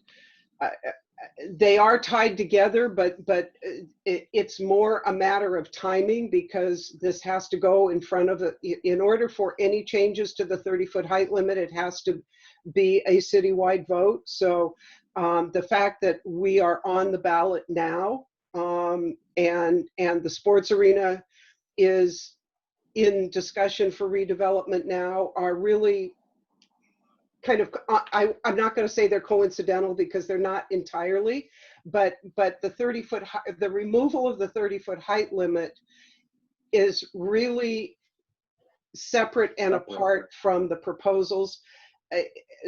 In terms of what the proposals have in them, the city has not shared those with us or with anyone, to my knowledge. They have made presentations available to communities. And I couldn't begin to answer what would my suspicion is that if the 30-foot height limit does not pass, the removal of the 30-foot height limit, Measure E, then we will probably see both of those proposers withdraw. But that's a suspicion on my part, and it's a personal comment. I don't know that for a fact. And really quickly to piggyback on that, Kathy, we did view that the 2 gentlemen that were presenting at that one meeting, we did see 2 options. We saw one of them was more aggressive, I guess, with the 30-foot, and then they did have a design without the 30-foot. So they do have design with both, right? Correct? So I can speak a little bit. I'd like to put just maybe a point of clarification on that. In the RFP itself, the document which requested the proposals, there were a number of different scenarios that were laid out, right?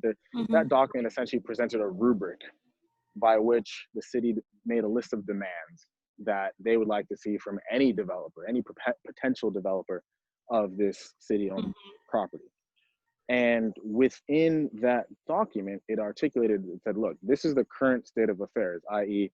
today, there is this 30-foot height limit. There is obviously this sort of understanding or anticipation even of the potential removal of the height limit. And Lucky, to your point about developers and you know, the mathematics and the sort of algorithms that they use to determine whether or not it's worth their time to get involved in anything. My understanding, and this also is not something that's been communicated to us directly from the city, but this is just sort of my understanding, having followed this and having gotten involved in land use and politics to a certain degree over these last few years, is that there is no way by which either of these two proposed developments actually realistically moves forward with the current constraint of this 30-foot height limit, right? And so as a function of the existing RFP, yes, they had to put forward something that said, okay, you know, here's what it looks like in under 30 foot, here's what it looks like over 30 foot.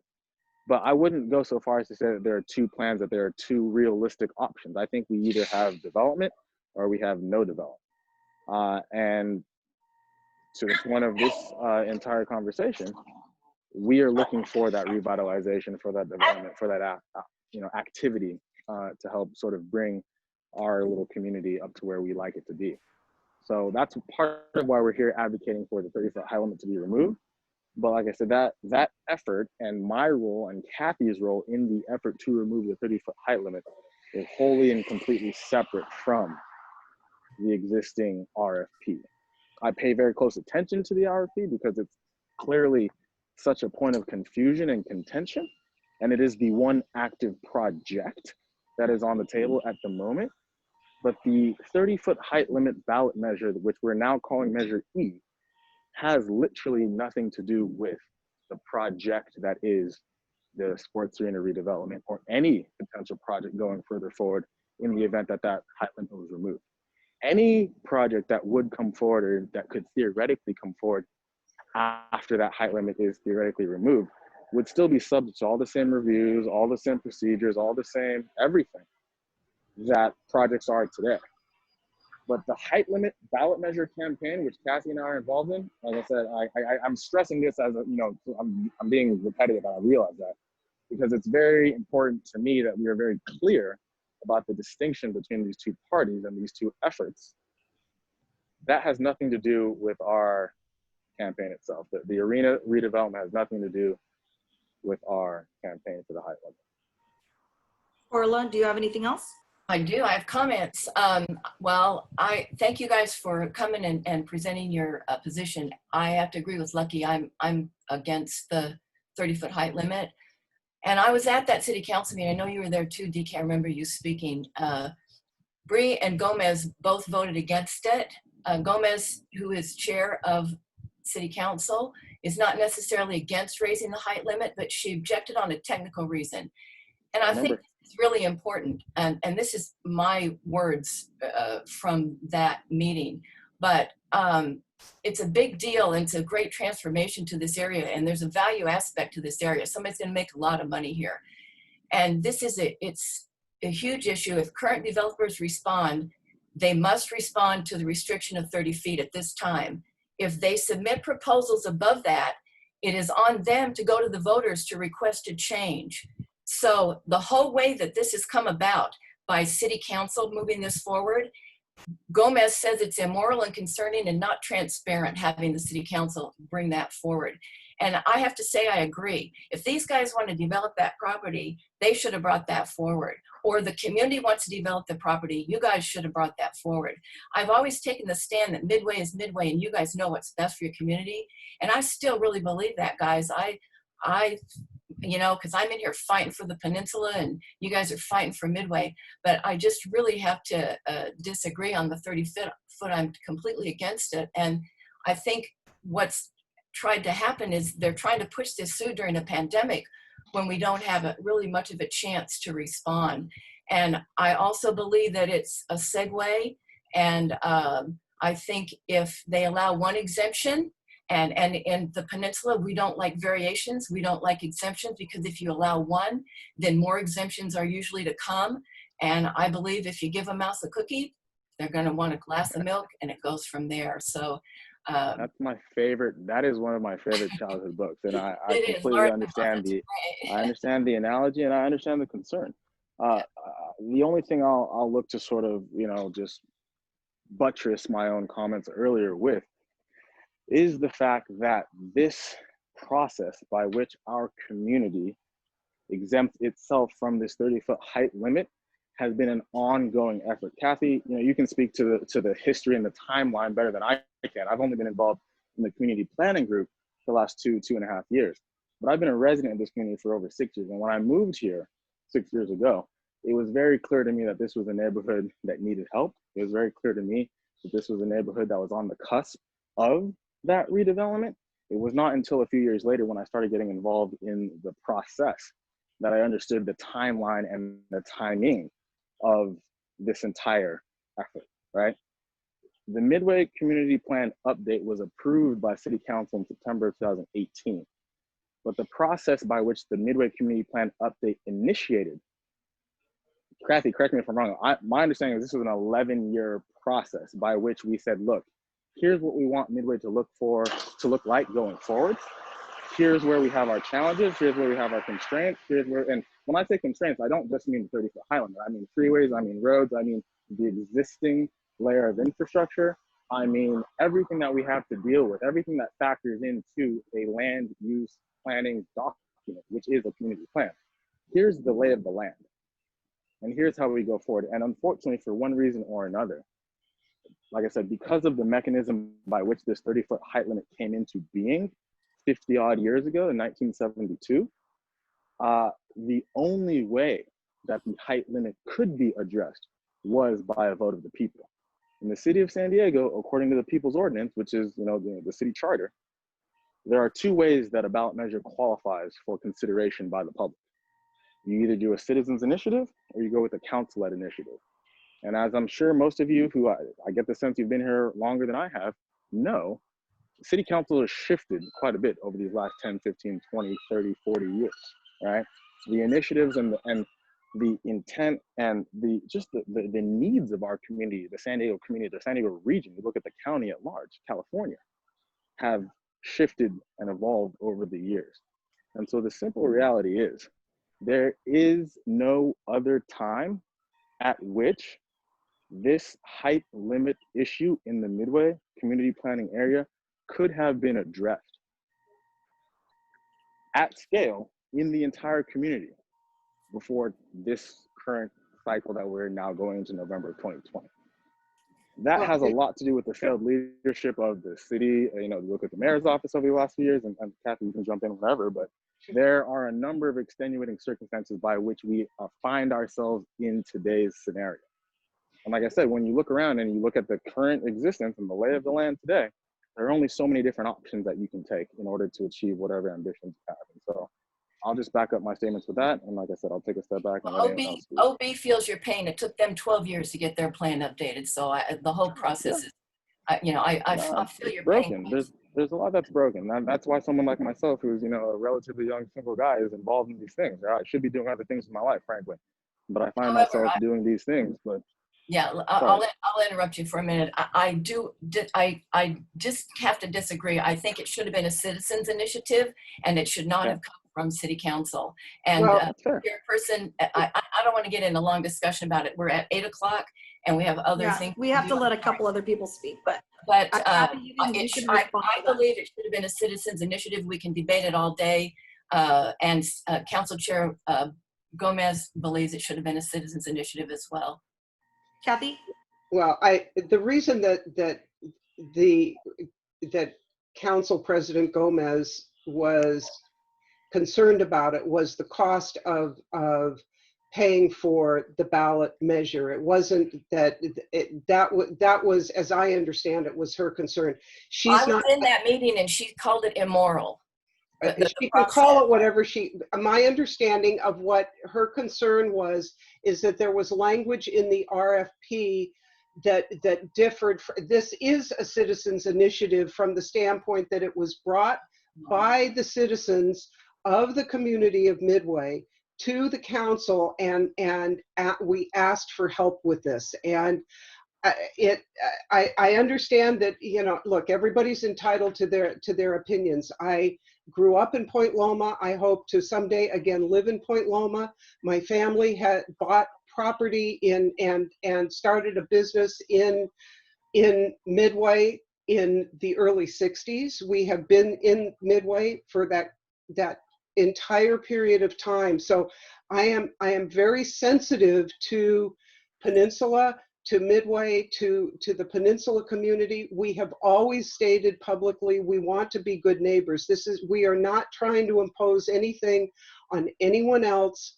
That we're trying to make things better for everyone, for OB, for Peninsula, and for ourselves. And this is an issue that was brought forward by the community, and it's for the good of the community. And it's you know, we all complain about the conditions down there and the strip joints and all of the problems, and this is our opportunity to start to change all of that, because otherwise it's just going to get worse. And I agree. It's pretty bad down there. All right. Thank you, Kathy. Tracy, can I have, you've been waiting for quite some time. Yeah, hi. I just want to. Tracy's from OB Planning Board. The OB Planning Board hasn't weighed in on this at all yet.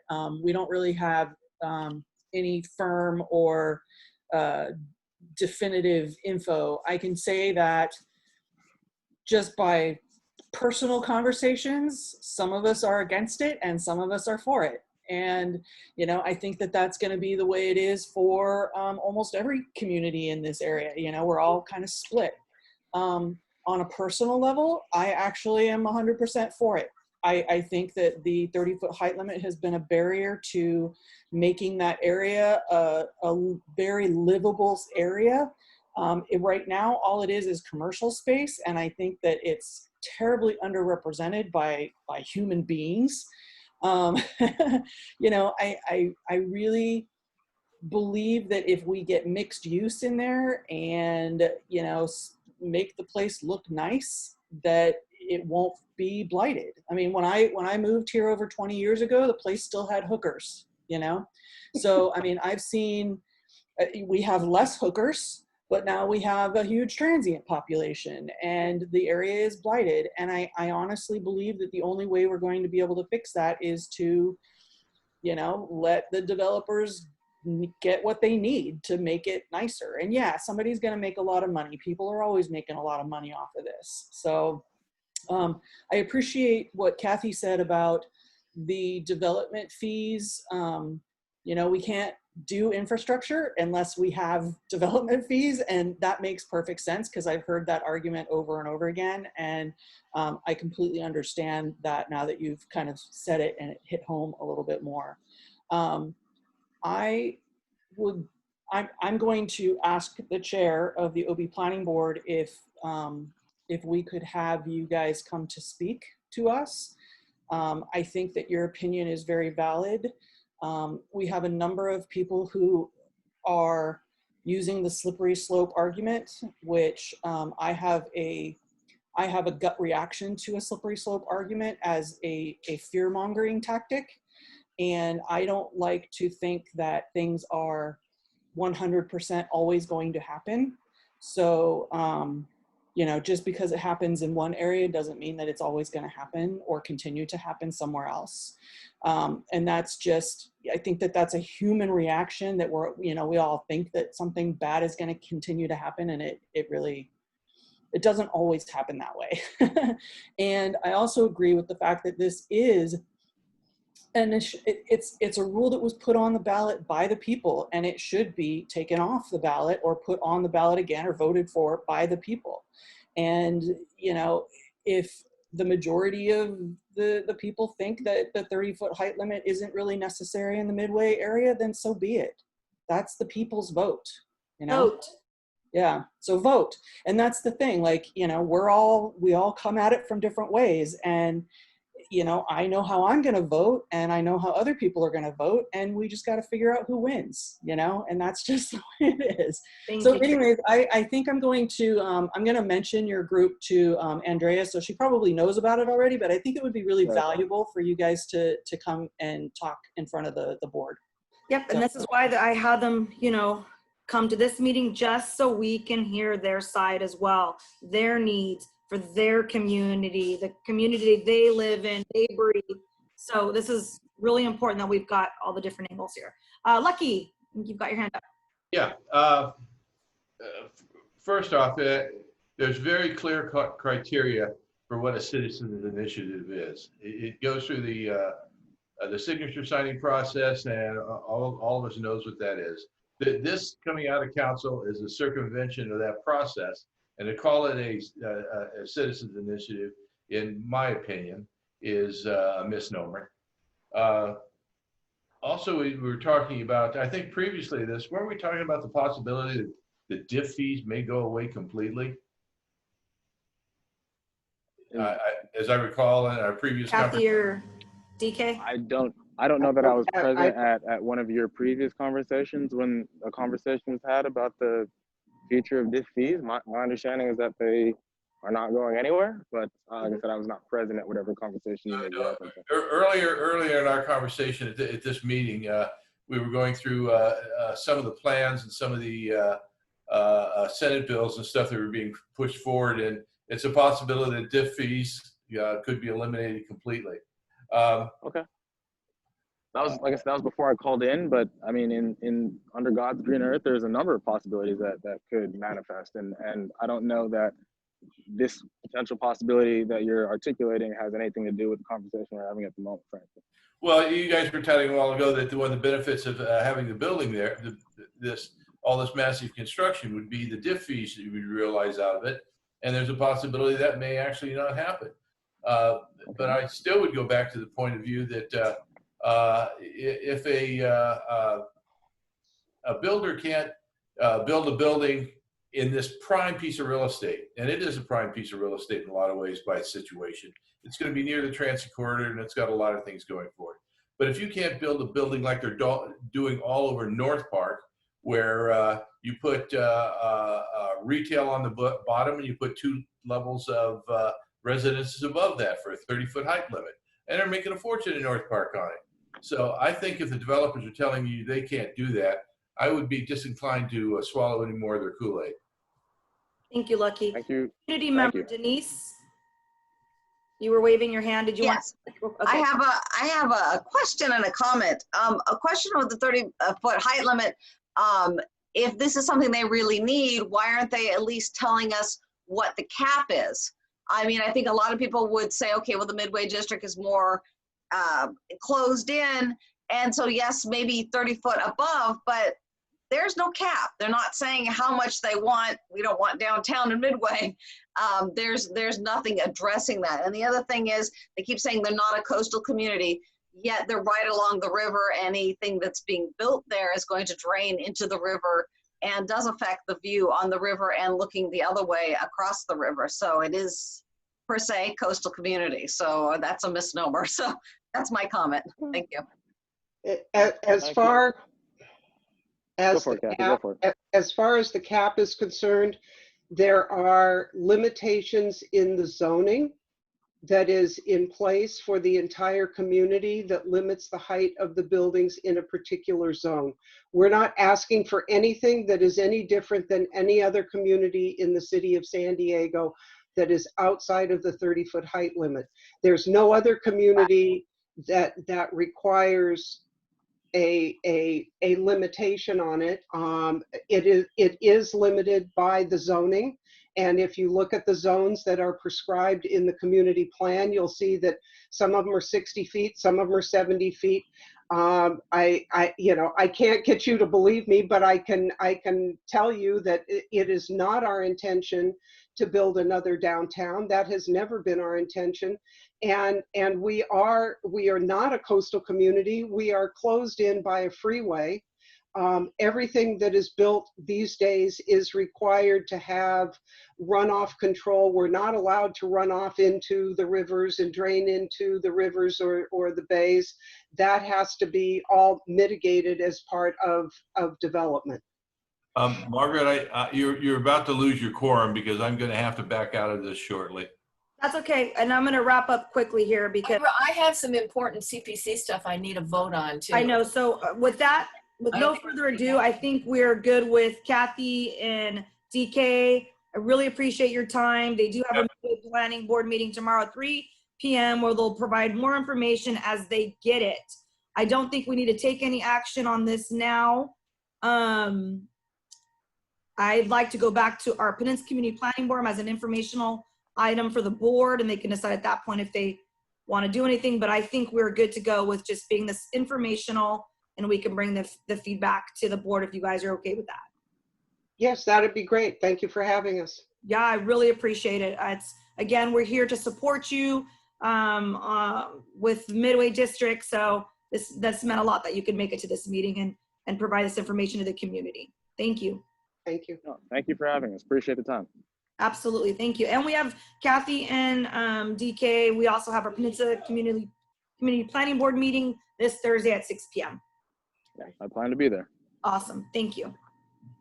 Okay, so moving along, we're going to go to item B. Corla, do you want to lead us on that one? Yes, please. Lucky, can you give us just a few more minutes? Absolutely. Okay. Thank you. We got to get this stuff because the CPC meeting is coming up the end of the month, and I need to know how to vote. So the first item on there is someone at CPC, I don't remember which planning group, suggested that we make a change to the municipal code. Instead of posting a paper notice at the development site, they would like to see a sign posted. The city says this is burdensome, but in the spirit of transparency, this seems like a good idea. The paper notices weather, they blow away, they just don't last. So this will allow the community to know what is going on, and it includes contact information on the sign. They would also like the website map easier to access and read and updated. So this will be voted on the next CPC meeting, and I need to know how the CPC would like to vote. So this needs to come from the committee, from board members. Would you guys support a CPC resolution to the effect of that language at requesting the city post a sign rather than a paper notice at development signs? And that would be my motion. I do. I do support that. I would support that also. So that's my motion. Would someone second? Lucky can. Margaret seconded. No, you did. Oh, okay. I thought I was too slow. There you go. Perfect. All in favor? Unanimous. Okay. So now, after I gave that housing update, all of that leads to discussion and a vote at the next CPC meeting. Most of the stuff that I talked about is coming down from the state, and it's mandated. So the city has no choice but to comply. However, the ADU parking regulations and the small lot regulations are what the city was trying to push through with the state mandates. The city regulations were objected to by the CPC, by the majority of the CPC members.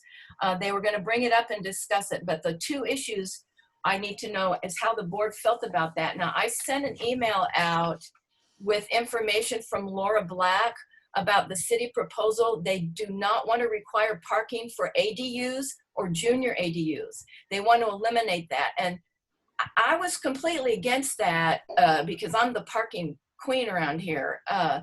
However, the email that came from Laura was when considering this local adaptation, it is important to note that state law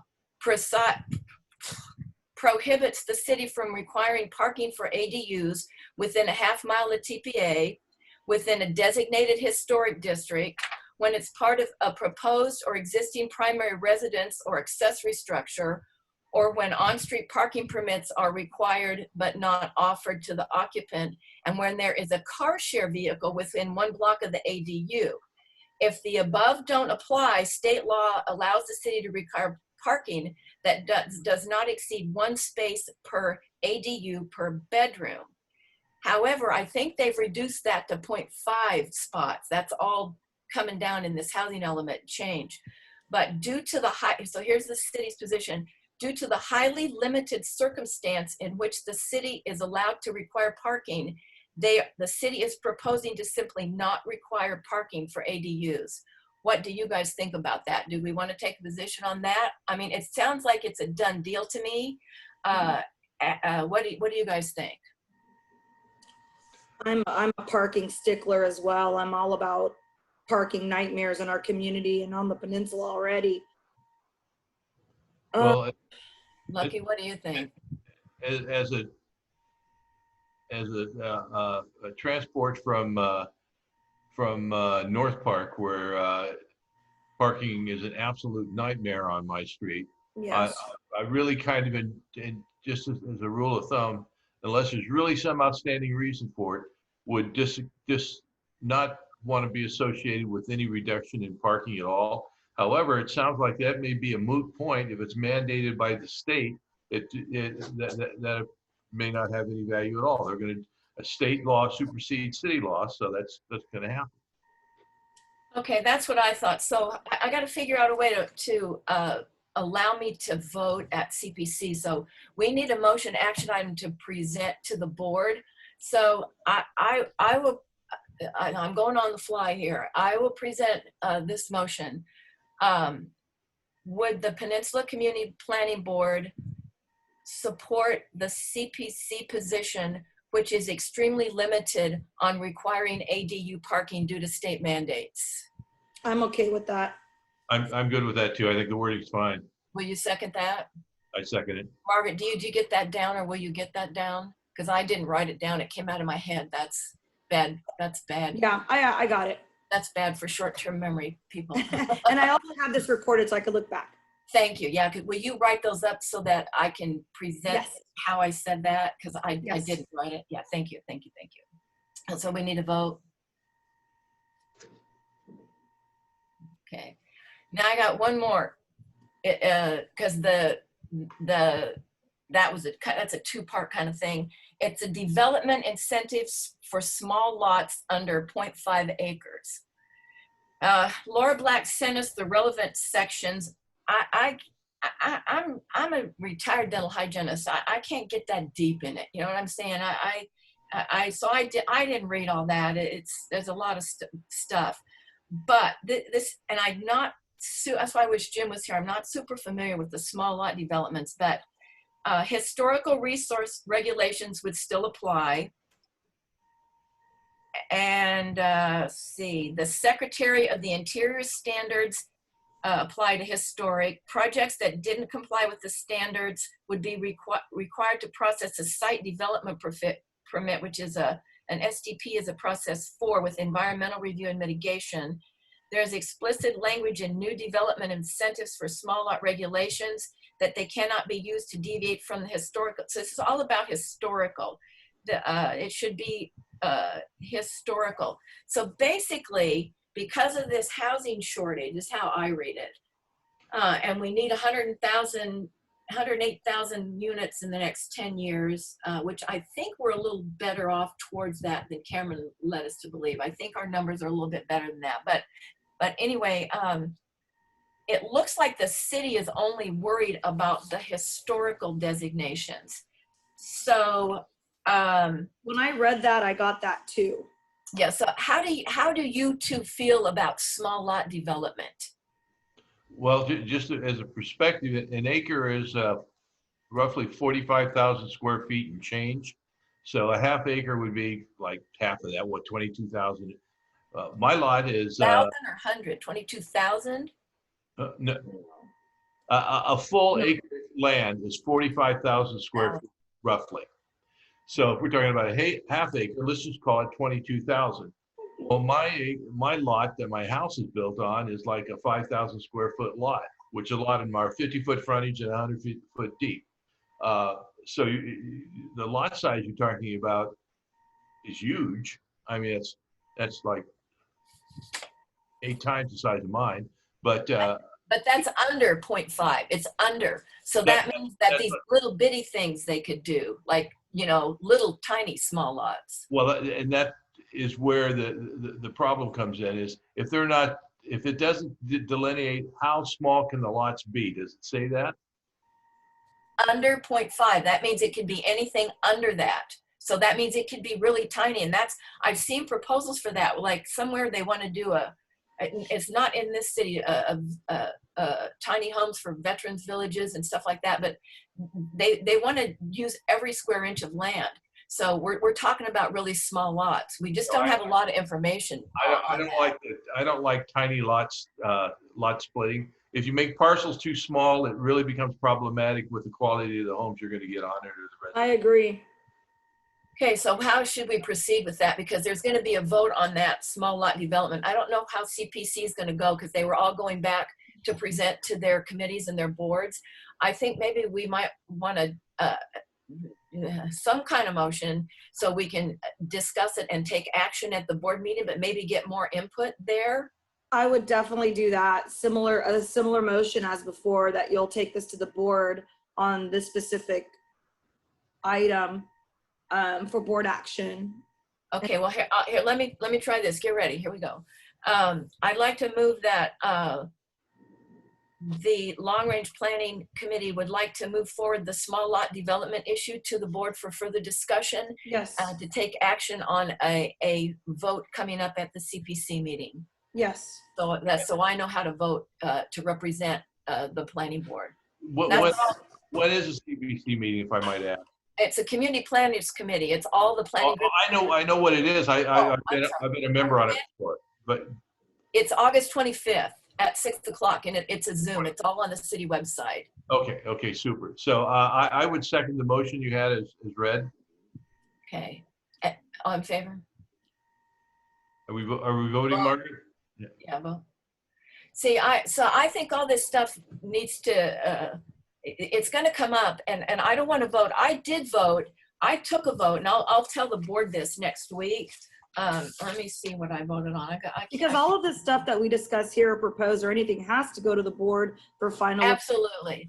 So, and I mean, we could sit here and I voted yes on a motion at CPC because it was a safe motion, but most of the representatives at CPC won't vote unless they know how their board is going to react. But I voted yes on the motion to implement municipal code changes to come into compliance with state law. Duh. I mean, we have to do it. That was your own vote, not based on PCPB. No, well, that I voted for the planning group, but we have to. There's no choice. So there's no discussion. There's no controversy. There's no. We have to bring our municipal code, City of San Diego, into compliance with state legislation, and that's the problem. Is they're forcing all this stuff down our throats, and CPC has made, and I'll bring this up at the board meeting as well, but CPC put out their press release, and I sent that to you guys too, is they are clearly reject state-controlled zoning. The community planners voted to oppose any proposed laws at the state level, which would mandate taking away local control of zoning and land use, change land use rules so ministerial decisions can bypass local community review, and provide exemptions to CEQA. And that it's all coming down from the state. It started with SB 50 with Wiener, and now they've pieced and parceled that out, and we're getting pieces of it in all different kind of legislation. And it's a mess, and it's a lot happening. And a lot of it's above my head and my understanding level, but there's a lot of stuff coming down, guys, and it's really going to mess with our communities. Like I said, there is no single family zone in San Diego anymore. All right, so let's wrap this up because we've got some tired folks here that need to go. I want to thank everybody for their time. We will keep you posted. We'll have these meetings once a month. Again, please try to make it to the Peninsula Community Planning Board meeting this Thursday. That's when the actual votes count. Well, the board members vote on a lot of this stuff, and there's going to be some really hot topic, other stuff that we didn't talk about here tonight on that agenda. So again, thank you, community members. Thank you, Corla, Lucky, Tracy, DK. This, I hope, was a beneficial meeting for all you. And we hope to see you this Thursday. Yes? Any questions? Thank you. You know that DK is always available as well. He's been on all the social media sites. And then, of course, if you have any other further questions, please email me, mverissimo01@gmail.com, and I'll make sure to address any issues or concerns with my committee. Margaret, this is Robin. Thank you all very much. Yes, Robin? Hi, I wanted to thank you for putting this together. I wanted to thank you and Lucky and Corla for your efforts with the committee and the planning board, and everyone else for participating. I didn't speak up, but I really enjoyed listening in, and thank you all for your time. I hope you get more involved and participate a little bit more.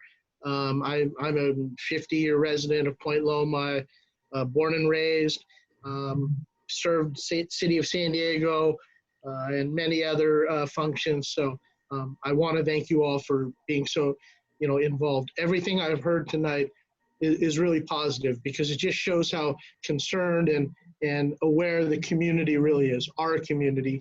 And that includes, Ocean Beach, Midway. And so that's where I'm coming from, my perspective. And so have a great evening. Thanks. I appreciate those comments. Thanks for letting me sit in. Until the next one, folks. Okay. Stay safe out there. Thanks, everyone. We're Speak to you soon. We are adjourned, I guess. Meeting is adjourned. Thank you, Lucky. This is why you're on the committee. Meeting is adjourned at 8:23. All right. Thanks, Margaret. Thank you very much. Thanks, Tracy. Thank Tracy, you, thanks Robin. for the info on OB too. Yes. Loved it. It's good. Connect, everyone. I hope to see you guys soon. Good Awesome. night. Thanks.